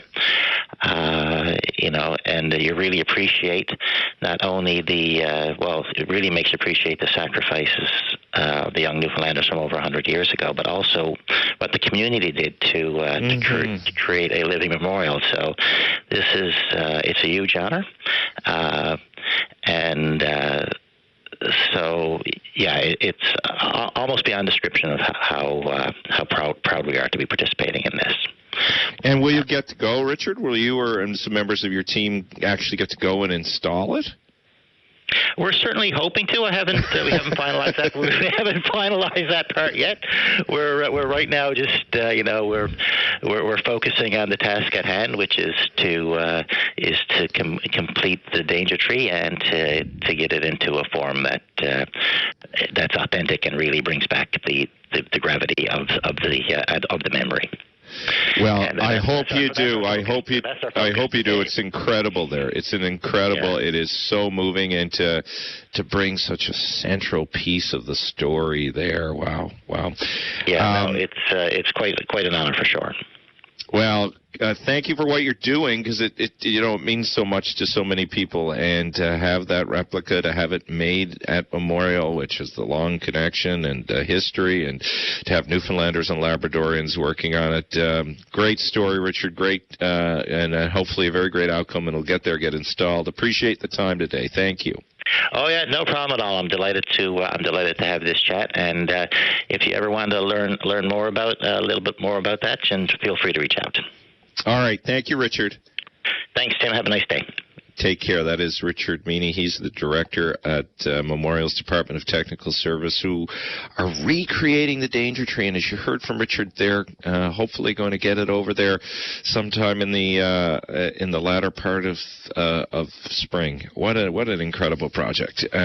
Great to be able to have that conversation. And I'm sure the next one will be good too, because I believe we have you, Verna. Do we have you on the line, Verna? You want to respond to some of what the mayor of Marystown said? Good morning, Patty. Tim, rather. Just in regards to the refits and the dry dock. Yes. I don't know if you're aware of it or not. Excuse my voice. That's okay. But the dry dock in the harbour, in the shipyard, in St. John's, that's under new management or owners. Yes. And that will be coming into service for a refit, refurbishment infrastructure. Yeah. Yes. So we will not have, for our refits and that, we won't have a place to go for the provincial ferries right now. That would have to go out of province if that happens. Now they're talking about us having it here. I just hope to God, if it does happen, and when it does happen, it's not the same management making the scheduling and having the work done, because our Flanders has been gone since September 15th. It's supposed to be gone for 2 months, Tim. Yeah, that's right. It's been then they gone turn for... around. Then they turn around and they send the Beaumont. Well, the Beaumont, according to the captains, said she had bow thruster issues. That bow thruster issue has been going on for years, so they wouldn't run it. So they decided to have it here anyway, under our budget. So now we got the Flanders, the Legionnaire, the Beaumont under our budget, which we still only have but one boat running when the Beaumont was here, because it made a quarter of its trips from September till it left here. I believe it was in December. Now that's in Ballarm, having work done. It's supposed to come back. So then they send the Astron. The Astron can't make trips in Ogo. How can it make trips here? So, of course, that's on our budget now. Who's making these decisions? It's the same ones that have been there for 10 plus years, because Tony Wakeham has not changed, no management there, other than the minister, Mr. Penn. And I've contacted him, and he said that they will be doing a review themselves. I mean, if he's listened, and I mean, their voices were being heard when they were the opposition, saying they want answers, they want change. Well, guess what? It's worse, because the same people are still there. I mean, I know they are working on the projects, the bigger projects, but you got to work on the provincial essential services. And it's not happening.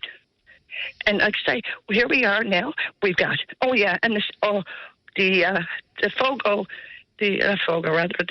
Ashton. You know where that dock's at? Where?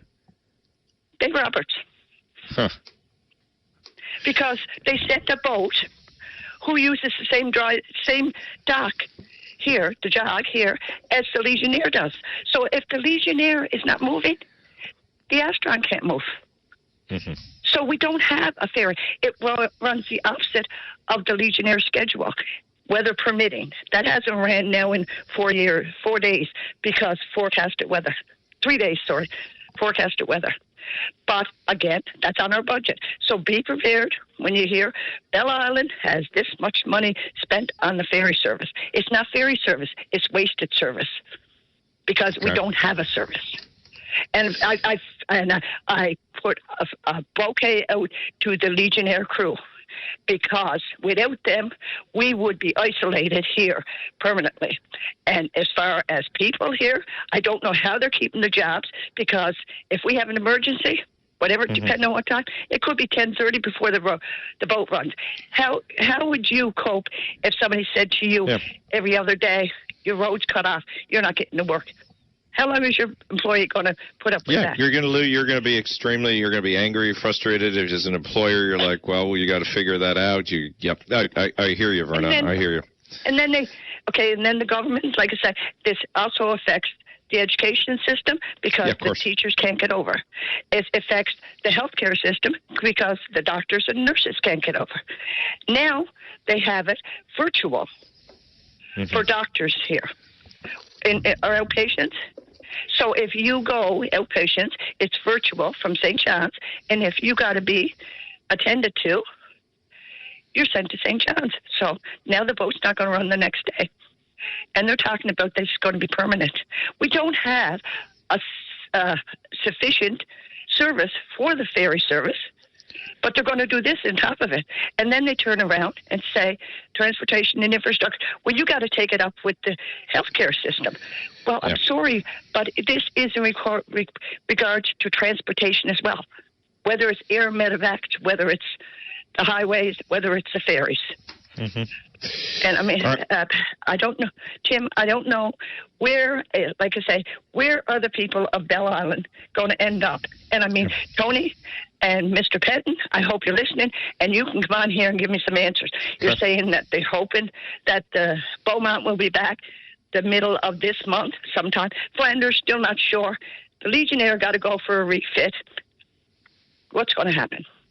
All right. We need answers, and we deserve them. Thank you. And they are welcome. Thank you. And the Premier is welcome. Barry Penton's welcome to come on and speak to that. I know from sitting in this program, as sure as the sun comes up in the morning, the frustration with the ferry system continues, and there are always challenges. You're very right, I think. How do we make it better? All right. Thank you, Verna. We're going to take a break. When we come back, more of your calls. And Lloyd Parrott, I think, is coming up sometime after 11 a.m., and we'll ask him some pointed questions about Beta Nord. Back with all of that in a moment on Open Line. This is Open Line on the VOCM Big Land FM radio network. So last night, what about last night? Before I came on the show this morning, because obviously last night I wasn't on the show, the AI minister, Evan Solomon, who has been on with me many times before he became a minister, and he's had a show here on VOCM Radio years and years ago. He's now the Minister of Artificial Intelligence. He was on because he'd had a meeting with the head of OpenAI. And you will remember OpenAI were called to task by the federal government because they learned and reported to the federal government after the terrible shooting in Tumbler Ridge that they had banned and flagged issues around the alleged shooter's behavior.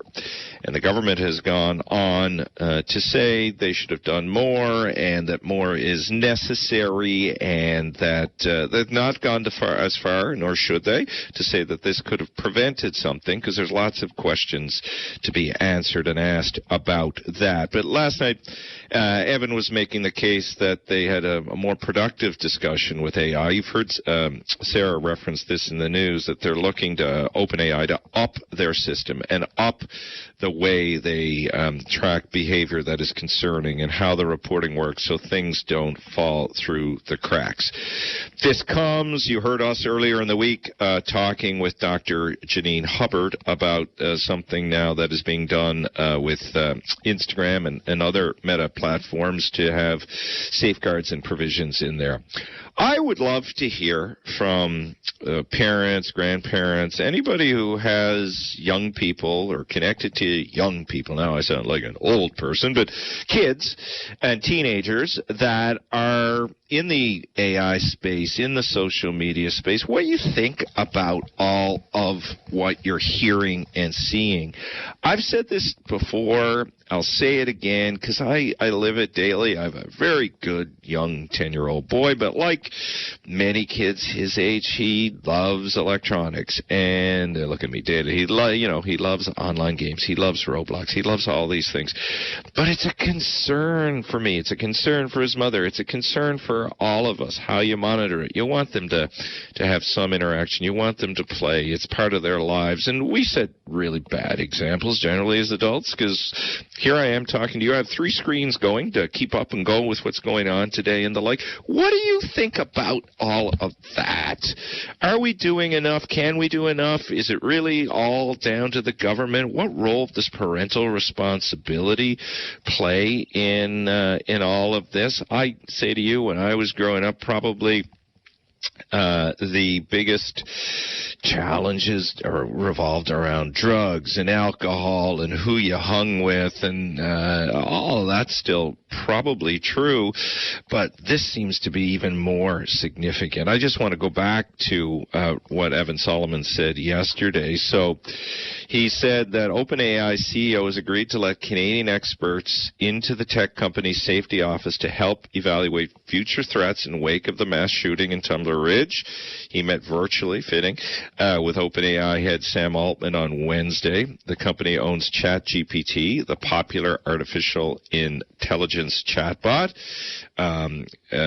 Minister Solomon said that Mr. Altman expressed to him horror and responsibility in general for not flagging. That's why they're making changes.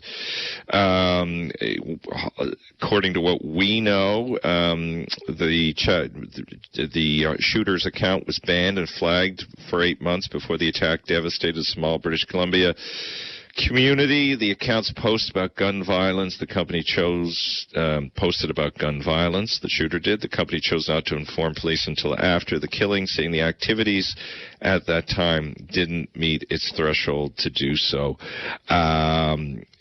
Premier Eby of British Columbia has spoken to OpenAI. I mean, governments rush in to regulate problems, and that's in part what they're supposed to do, but is this the path forward? What do you as parents think?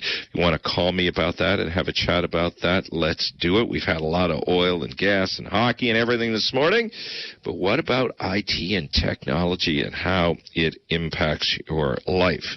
You will know. We're going to take a news break in about a minute or so, but coming up after the news, the Minister of Energy, Lloyd Parrott, has made himself available. That is great. I've talked to him in different capacities. I look forward to chatting with him. We'll dive into greater discussion about what the agreement means. What are these concerns about topsides? Significant ones. Did they not deal with this in their negotiations? Why didn't they get something? Why there's no public debate? All of these things, because people are asking those questions, and we'll ask Minister Parrott all of that right after the news. Let's go there now. Back with Minister Parrott right after our VOCM newscast. This is Open Line on the VOCM Bigland FM radio network. Welcome back. Pleased to be joined by the Newfoundland and Labrador Minister of Energy and Mines, Government House Leader Lloyd Parrott. Lloyd, you've had a big week. You got a big deal done on Bay du Nord. Government's very enthusiastic about it. Tell us why you view this as such an important agreement for the province. Well, listen, it's a great agreement to start off with, but the first thing I would say is that this is a agreement that has not only short-term focus but long-term focus. It opens up our offshore in a way that has never been done. We're now going out into the deepest water, using an entirely different way of retrieving our natural resources. These subsea tiebacks are the future in oil and gas, and they're being utilized in other districts throughout the world. So that's the first thing. I mean, we are officially not only back in the oil business, but we are, pushing forward on a new frontier. The second thing I would say is, when we look at the revenue for the economy, the availability of equity, the jobs this will create, supply chain opportunities, floating dry dock that looks to the future of the province. And another huge item is we have set apprenticeship targets, which has never been done.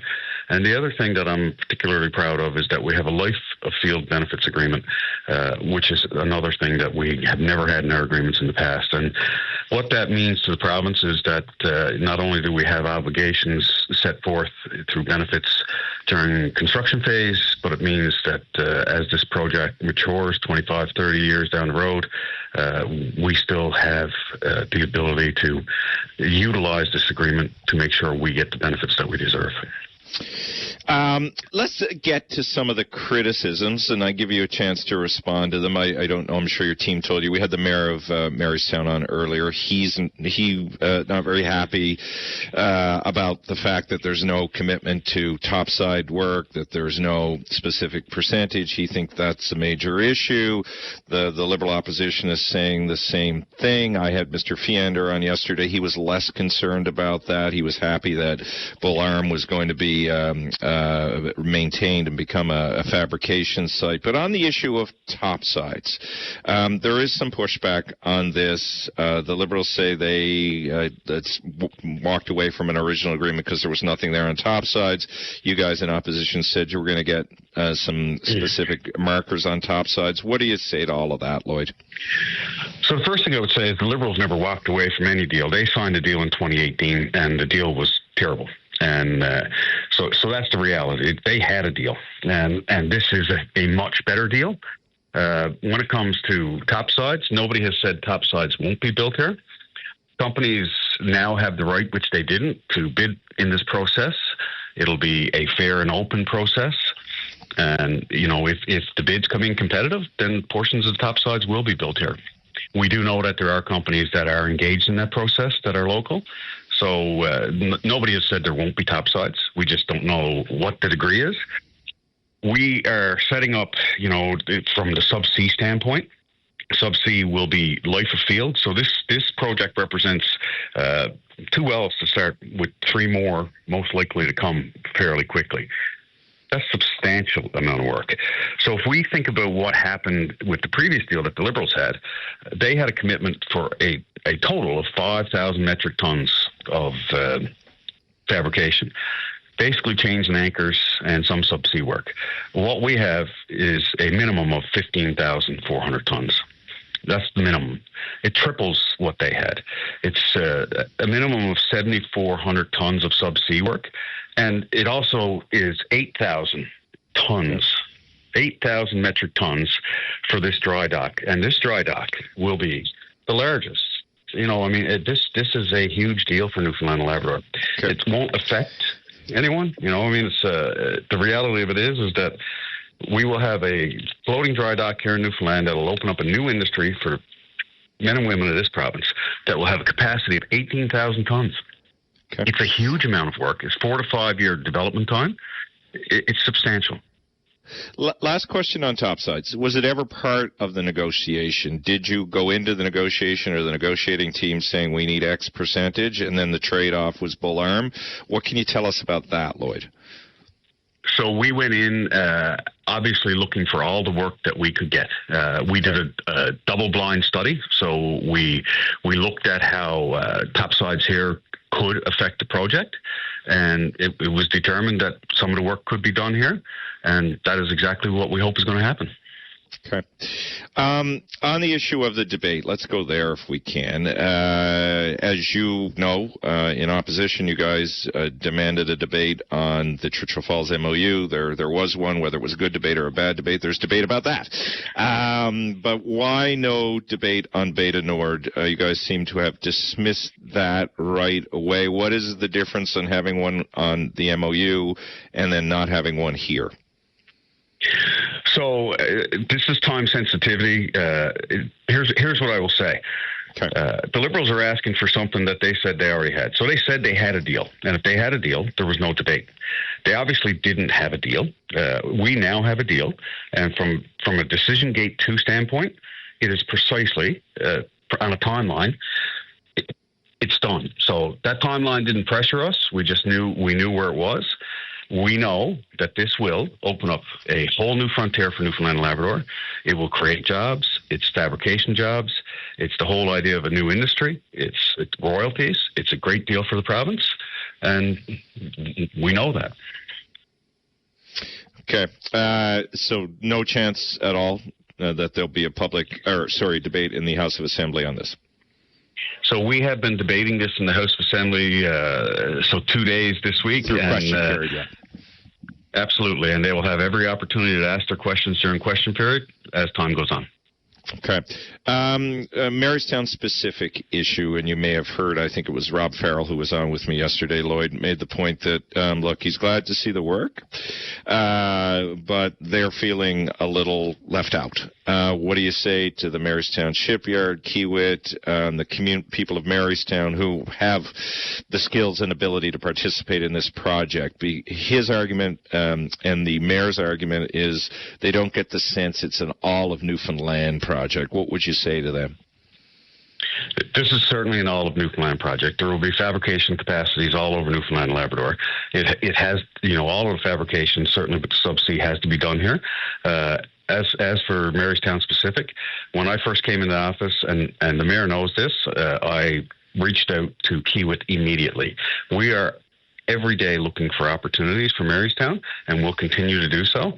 And this here in itself presents capabilities. This 18,000-ton capability floating dry dock that's going to be fabricated, it moves. It can move places. This doesn't have to be locked into the Bellarme facility. I will be meeting with Kiewit certainly in April to explore every opportunity possible. And I will say this: I have given the mayor of Marystown the names of people that he should reach out to, people that are looking for opportunities in Marystown and other places. So we have not overlooked Marystown. Marystown is a very key asset in this province. The unfortunate part of it is that a company owns Marystown, and they have to pursue work, which I do believe they will be. Last two questions for you. I appreciate your time and answering these questions. Equity. You're a businessman. You come from, you ran a construction business in the oil and gas. I have experience in business as well. The equity share is interesting to me. You know as well as I do that depending how much equity you have will influence the kind of say that you have. What can you tell us about that and what Newfoundland and Labrador may be looking for here? So what we have an opportunity to do is to purchase up to 10% of equity, and we're looking at that very hard. That's not an investment that we take lightly, because as you just said, there's not only does it give us a seat at the table and some say, which is important, but it also gives us long-term obligations. I believe that equity is an important part of this. So we will, as the project progresses, if we get to DG3, then we will certainly be looking at every means possible to purchase equity. Yeah, it's an interesting proposition, because 10 depends how your ownership group works. Do you get a say in 10, or do you get to see things, which can be equally important in a decision-making process? Because if you get privy to all documents, maybe 10 is worth it, maybe it isn't, depending on price. Last one for you. Go ahead. Point, Tim. Just to that point, from a benefits reporting standpoint, this life of benefits agreement, the life of field agreement that we have in the benefits agreement, gives us a much bigger hammer than we've had on other agreements. The other agreements depend solely on the Atlantic Accord, and this not only has the Atlantic Accord, but it gives us much better oversight. Okay, the last one is one that's sort of emerging now. And look, you're a politician, and not just, the PC Party of Newfoundland and Labrador. Every politician that has ever signed what they think is an important deal for Newfoundland and Labrador sells it hard. They hype it up. Is there a danger, though, in doing that, Lloyd, or do you think the hype will be met with reality here? Whoop, did we lose them? Go ahead, Lloyd. I'm still here. Can you hear me? Yeah, we had a little technical glitch. So I think you heard my question there. Are we hyping it too much, or do you think hype will meet reality here? No, I think hype meets reality. As I said, not only are we opening up a new frontier when it comes to oil and gas exploration, we're bringing two new players into Newfoundland in BP and Equinor, global leaders, and they're already talking about the next projects. We have had a stagnant oil and gas industry for the last 10 years. This is going to open up opportunities for every Newfoundlander and Labradorian. It's going to open up on a global scale, the world will see what we're capable of once again. The federal government has bought into this. I mean, we've seen the deletion of the emissions cap and their support VA class. So this is huge. This is a huge deal, and I do believe, DG2 goes. There's about a 95% always, after DG2, it's about 95% of these projects move forward. Equinor and BP are very serious about this deal. They believe that this field is a very important field, and they want to work here and they want to be here, and they've demonstrated that by this deal. So, I believe that the hype will certainly meet it. And listen, when it comes to what we have here, between the apprenticeship targets, the floating dry dock, the life of field benefits, the supply chain opportunities, upfront jobs, this is a good deal for all Newfoundlanders and Labradorians, and it will meet the hype. Well, I appreciate your time. I appreciate you taking all the questions. Lloyd Parrott, Minister of Energy and Mines, Government House Leader. Thank you. Take care, Tim. All right, take care. That was Minister Parrott. If you've got any comments after all of that, give us a call. We're going to take a break now. There are a bunch of callers lined up. Back with your calls in a moment. This is Open Line on the VOCM Bigland FM radio network. Great. We got lots of callers there. We'll go to Bill on line one. Bill wants to talk about the situation at St. Clair's, which we've talked about for the last couple of days, particularly the building not falling apart, the windows not working. We heard the story of the patient who had to deal with all of that. Bill, what's your take on that? Yeah, well, I heard a former minister of the government on the radio this morning. She was denigrating St. Clair's again, and in 2008 they hauled down the Grace, right? And that was the last part of the Grace was built in '66, and it was a fairly modern hospital, and then St. Clair's was expected to do the work of two hospitals, basically. So since that time, I guess it's been really worked. And, so the elevators now have been told that there's few of them are out of service and stuff like that. It's been really put into service, they really wore it down. And, the previous government said they're going to, they're going to take it down. They're going to take St. Clair's down too. And what's going to be left in the center of St. John's? What they promised was a facility for what they call it with urgent care with 20 beds, for a treatment place for people under distress or psychiatric problems and addictions and stuff like that. All that stuff is needed, but so you haul down two hospitals in the center of the city, and that's what you're left with. Years ago. Me and my friend, people had cabins out around Topsail Pond and down around Mitchell's Pond and all these places. And nowadays, a lot of people they've moved out to that area, and they want to move. And now they want a hospital out next to them. You're right. Demand is sorry. Go ahead, Bill. Go ahead. You got to. It's called. The old. I remember reading years ago. It was called the old donut. The old donut analogy is what you got out the center of the city and everything's on the edge. And they talk about heritage for St. John's and stuff like that, and they just keep hauling everything out of us. It's like. Well, we got too much. These were tertiary hospitals for the whole province, Yeah. And it's a real denigration of the city, and I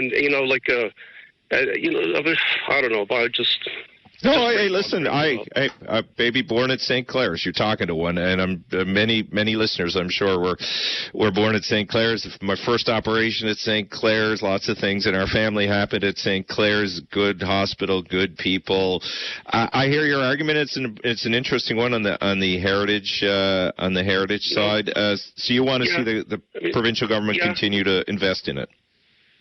Well, they sold us a bill of goods back in 2007 and 2008, and they got away with tearing down the Grace. They did. They got away with this, and now they're trying to do the same thing with St. Clair's. If they want to put a new one up on the Grace site, it's a large site, and and if they don't want it, well, give it back to the people, and maybe we can get someone who wants the thing, and they can run it. Maybe it'll, if the government doesn't want to be in the hospital business in St. John's, well, maybe somebody else will. Oh no, you're getting risky, Bill. Privatizing healthcare. Oh my God, I don't think we're ready to go there. I'm okay with it, but I'm sure many of the listeners aren't. I'll give you one more minute. Go ahead. Yeah, I know. So, like, you got the money, you can fly to Ottawa and get your health care, right? It's like we had good service 40 years ago. And we had good service, and in our health care, we had the Salvation Army. They ran and they went to government for their funding, and the same with the sisters, and they did a good job, and so now the sun will shine, and heaven will be no more. And that was 4 years ago. And what do we got? We got 12-hour waiting periods in the emergency room, so has the oil really done us well? I don't know. Well, we certainly didn't get any sunburn from it. We got burned in other ways. All right, Bill, great to have you. Thank you for your call. Okay. Take care. All right, Beverly, you're a first-time caller. Great to have you. What would you like to speak about? Well, I just wanted to call. I had a stroke a month ago, and now I have a letter from Newfoundland Health Services asking for a driver's assessment. But the charges on that come to a total of $235, which is, to me, a lot of money. And it wasn't due to a crash or an accident or anything. It's just the stroke. So what are they charging you for, if you don't mind me asking? The services they provided to you? They're asking for $110 for the clinical assessment, which includes vision, strength, reaction time, memory, and attention, and $125 added to that, which includes the road test.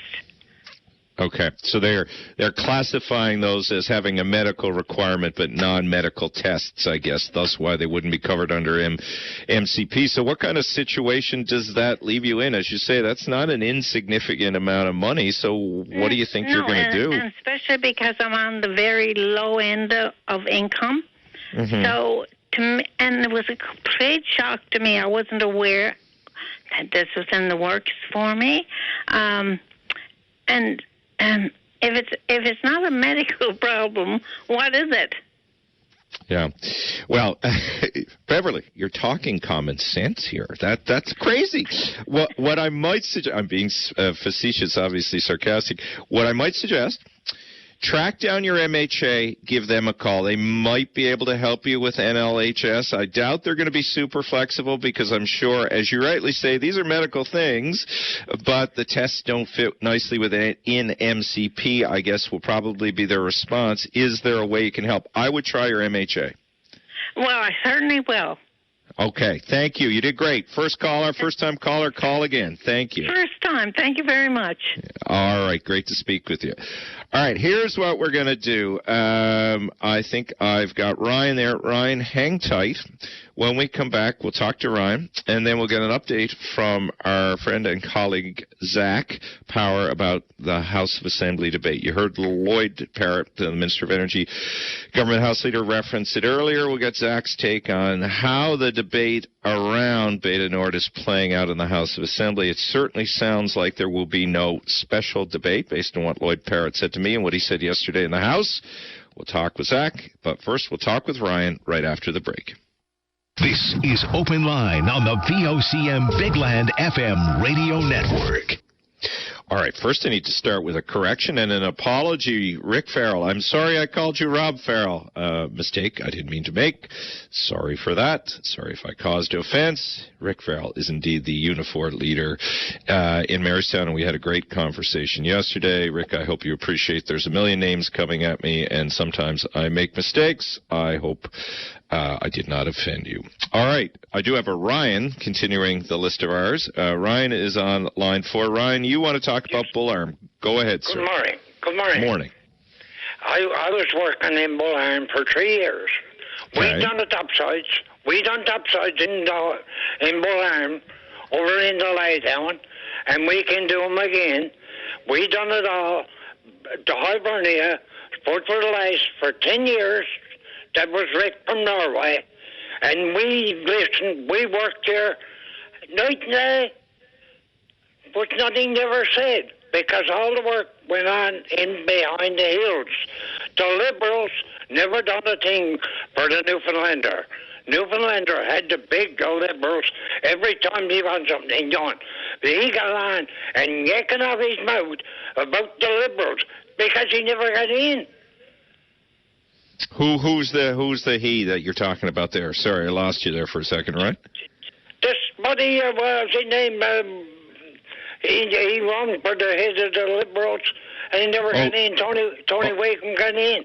Oh, John Hogan, you mean? John Hogan, John the leader. Hogan, yeah, that's the man, yeah. He's on yakking off his tulips. I watch him every day. Yakking off the tulips. He don't even know the war's over. She sells it still in his pocket. So let me ask you then. So you said, as you said, you worked on the topsides that were here. I had Lloyd Parrott on, who a few minutes ago, and Lloyd made the point that, look, we didn't get a guarantee on topsides, but we can compete for the work. Are we going to compete on a price point? Because the argument that other people are making is that, no, it'll be done cheaper elsewhere. But can we compete? All that comes one step at a time. The crowd is in now, the PCs, they're in, they knows what they're at, they knows what the people want. The Liberals were in there, they never knew, only themselves, and fill their own pockets and walk away. Have a nice day. But they were giving themselves all a raise before all this come up. That's what they were doing. They were giving themselves $170,000 raise. And then they talk about the government giving the MCP a raise. All right. Anything else you want to add, Ryan? Yes, because it makes me mad every day. And so much work coming to this Newfoundland as never before. The PCs now are cleaner and laughing at the Liberals every day. They have something to eat or have a yarn. They're laughing at the Liberals. Look what the Liberals are saying about us. Okay. All right. Good to talk to you. Love the passion. Thank you, Ryan. Take care. I'd say we put Ryan firmly in the camp of being supportive of the deal and very pleased to see it coming. How's that? All right. We have Elvis Lovelace on the line. Elvis is a Liberal MHA, re-elected in the last election, part of the last government. Elvis, you want to respond to what Lloyd said earlier. Go ahead, sir. Yeah, can you hear me okay? For a change, Elvis, the technology is immaculate today. Now, I've probably cursed it, but you go ahead. Well, that's a good thing. Technology is good when it's working. Don't forget. Exactly. Yeah, absolutely. No, and Tim, I appreciate you taking my call because I didn't have planned to call in today. But let me make it clear, I guess, as an MHA representing rural Newfoundland and Labrador, part of rural Newfoundland and Labrador South Coast, because I have people that have responded and said to me that, this deal is positive. Absolutely, 100%. One job that we didn't have is positive for Newfoundland and Labrador if it's for the tradespeople or anybody in Newfoundland and Labrador. But I guess I want to go to the process of the House of Assembly because I listened to Minister Parrott on twice today, on VOCM earlier and on your call as well. And there's no other MHA in the House of Assembly that stood in opposition on his feet to ask for debate on everything, no matter what came to the province in terms of resource development. Nobody. But now, because he crossed over on the floor, that now there's no need for it. So that's where I disagree, because I heard from the opposition so many times for the last 6 years that, hey, there may be a question that we may be able to ask on a deal that may be able to bring more benefits for Newfoundlanders and Labradorians. And that's the old process of that, and he has dismissed that now. And I look at that as it's a flip-flop, maybe. Is it hypocritical? Maybe. But as an opposition, we have the onus to ask these, and these questions are serious. And our leader, Hogan, has made it clear. This deal's been on the table for a long time, Tim. And, I mean, this deal didn't get done in January and February. I mean, that's the crux of it. If we want to be serious about it, I understand, it's like your previous caller going, talking about Liberals, and that's fine. But we have a deal that's worth billions of dollars as well. There's no difference than the MOU. And some people will accuse us of not doing the debate. Well, we had a 4-day of a strenuous debate and an opportunity the opportunity for opposition to ask questions for the people of the province, which is the right thing to do. But we're not getting the opportunity here now. But when Minister Parrott was in opposition, he asked for it over and over and over and over. But now he won't allow us to ask questions. But I can guarantee you the questions that I ask or should be able to ask and the opportunity to ask is for the workers and are for the workers that are in Fortune Bay, Cape Lahune that want to work in the oil industry. Absolutely 100%. And the oil industry is back. It was never gone, Tim. I mean, it's PR words that the Premier's been using as well, right? I mean, we understand the oil business has not gone. It's just the change in the world in terms of other energy resources and types of power, right? I got to ask you, so when I asked Minister Parrott about this, you've referenced it, John Hogan's referenced it, the deal that was on the table previously. He says there was no deal on the table. He says they're speaking about 2018. They got a deal done there. I mean, that's a pretty big discrepancy to me. I mean, I appreciate you weren't the Minister of Energy, but was Cabinet talking with Equinor when you were there about moving this forward in the terms of it being an agreement like the one we just saw? Well, the answer to that in terms of there was always ongoing discussions because this rooted years ago in terms of a deal. And there's always ongoing discussions. Yes. 3 years ago when this was paused, we didn't want it to pause, but the geopolitical pressures, and they may happen again. There's other pressures that may happen again. But let me address what Minister Parrott said, because he said the same thing to VOCM, not on your program, but before that, there was no deal. Then he started to reference sections of the deal that Hogan was talking about. So there was a deal. He said there wasn't, but there is. So he played with words. He flip-flop all over the place. In the House of Assembly, he used the word possibility. So, there is, when you use those words possibility, there's no guarantee. And the top side was the heartbeat, really, of the election and them not doing a deal. And that's all that we were saying, is that why can't you do both? If you could do the benefits that are in this deal that they have, great benefits, absolutely 100%. But the top side measured and equal to a lot more opportunity for employment for tradespeople in the province. So if that's something we could have asked for and pushed for in a debate, wouldn't that be a good thing at the end of the day for tradespeople in the province? Well, tradespeople, and again, look, two different views, at least in the calls that we have got, but more work is better, and higher quality work is better. I mean, I think we would all agree on that. Listen, before I let you go, Elvis, let's talk about the debate. Yep, you guys did have one on the MOU, and certainly I do recall the opposition, they weren't happy necessarily with it, but there was one there.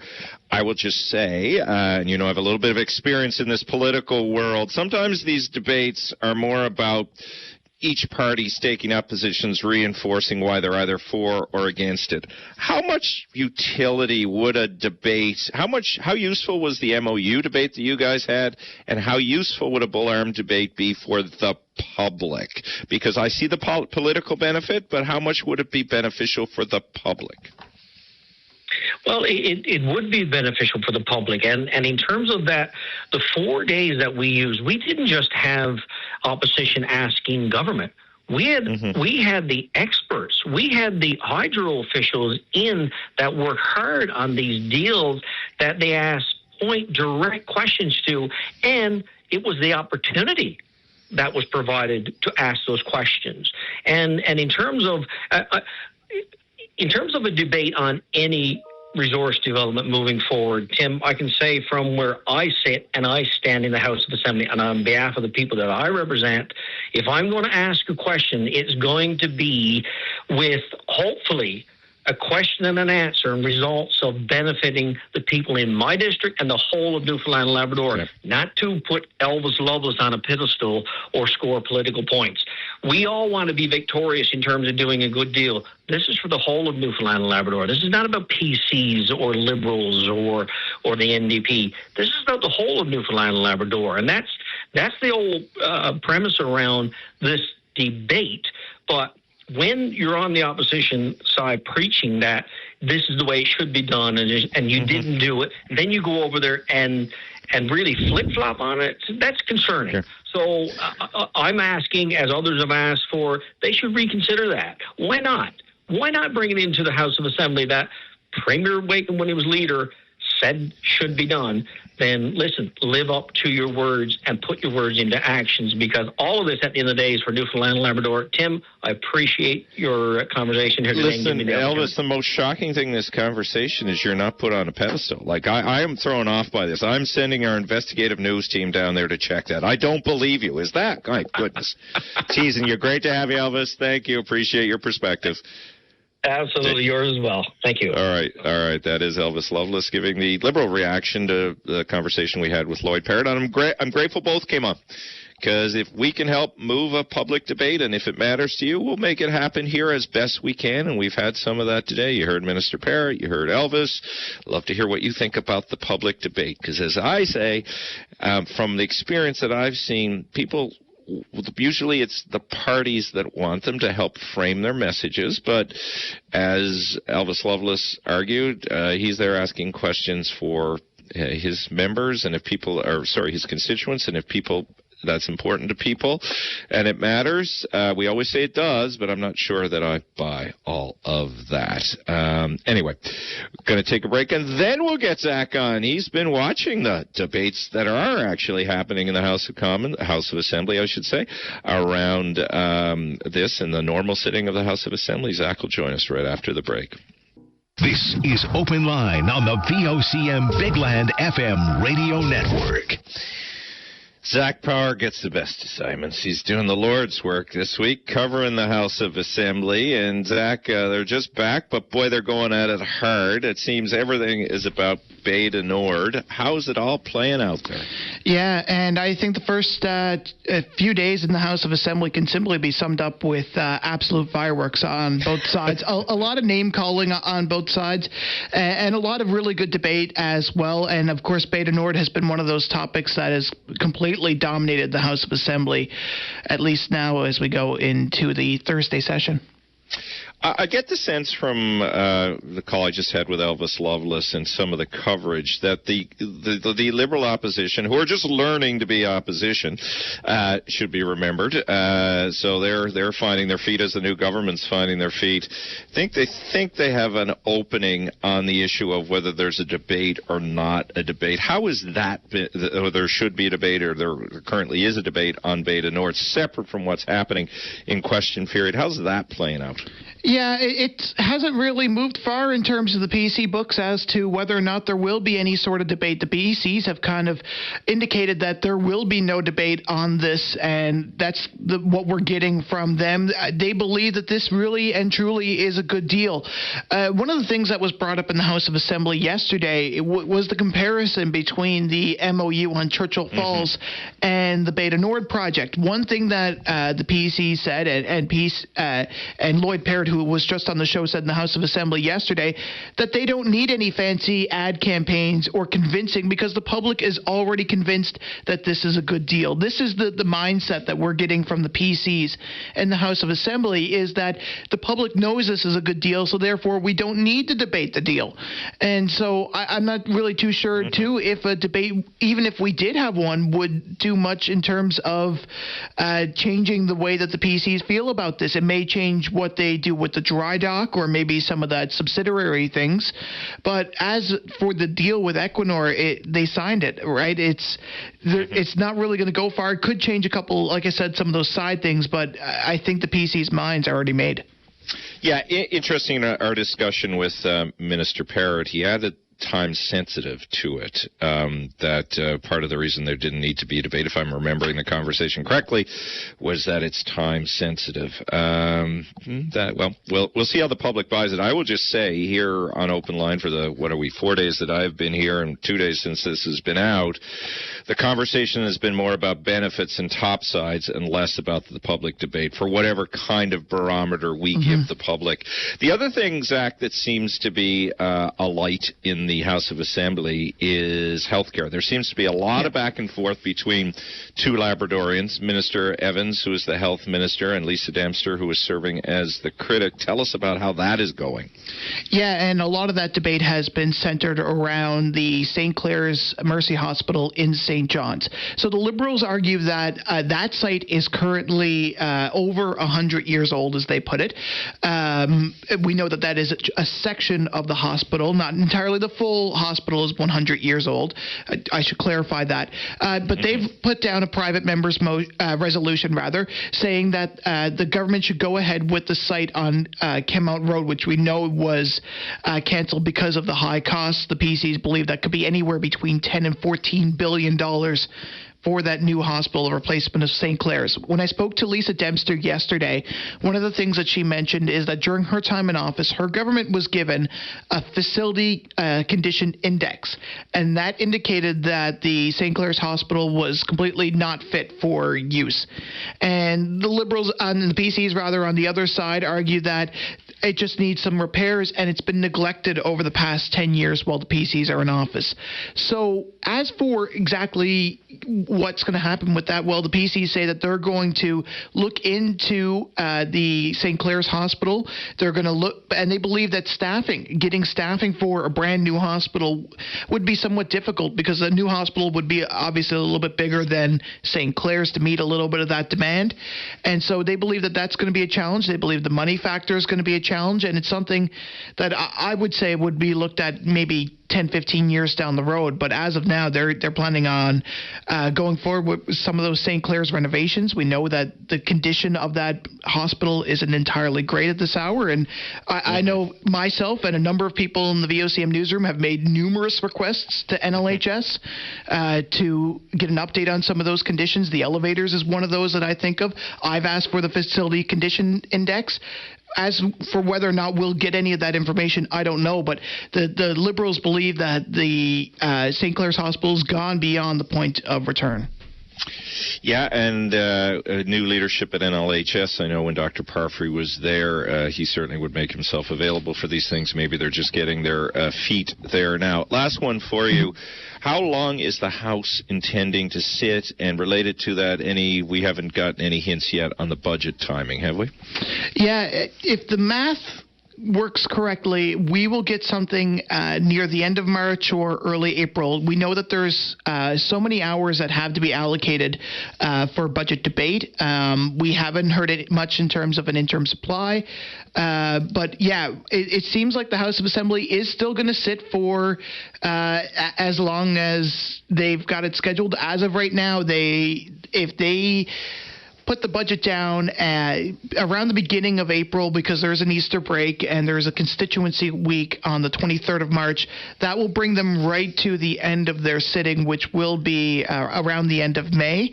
I don't really think that the government is really in the wanting of adding more sitting days. I don't think any government really is, to be honest, as I'm sure you do know. But yeah, so I believe that it's going to go all the way to the end of May, and if you kind of subtract backwards, you would get around to the beginning of April, and that's when we'll get budget time, and that'll be the first real test for the PCs, who haven't a lot of their announcements so far have been, we'll look at that in the budget. And they also have this new thing called Beta Nord that they have to factor into the budget as well. So we'll see how that all gets factored in this time around. Happy Easter. Here's your budget and your chocolate eggs. All right, Zach, appreciate the time and the good work. Thank you. Thanks, Tim. Thanks for a great week. All right, that is Zach Power. You can listen to Zach's coverage, Richard's, Linda's, Brian's, everybody covering the House of Assembly. All right, that is our show for today. Want to throw out, again, a big thanks to Beth Fagan. Beth has been with me all week. Beth is off tomorrow. She gets a break. Claudette, it's only a few days till I'm back. Hang on. But Beth has been fantastic navigating all of the things that are necessary. Look forward to working with Matt Barron tomorrow. We're going to dive a little bit more into Beta Nord and different perspectives on that tomorrow, and your perspectives on that.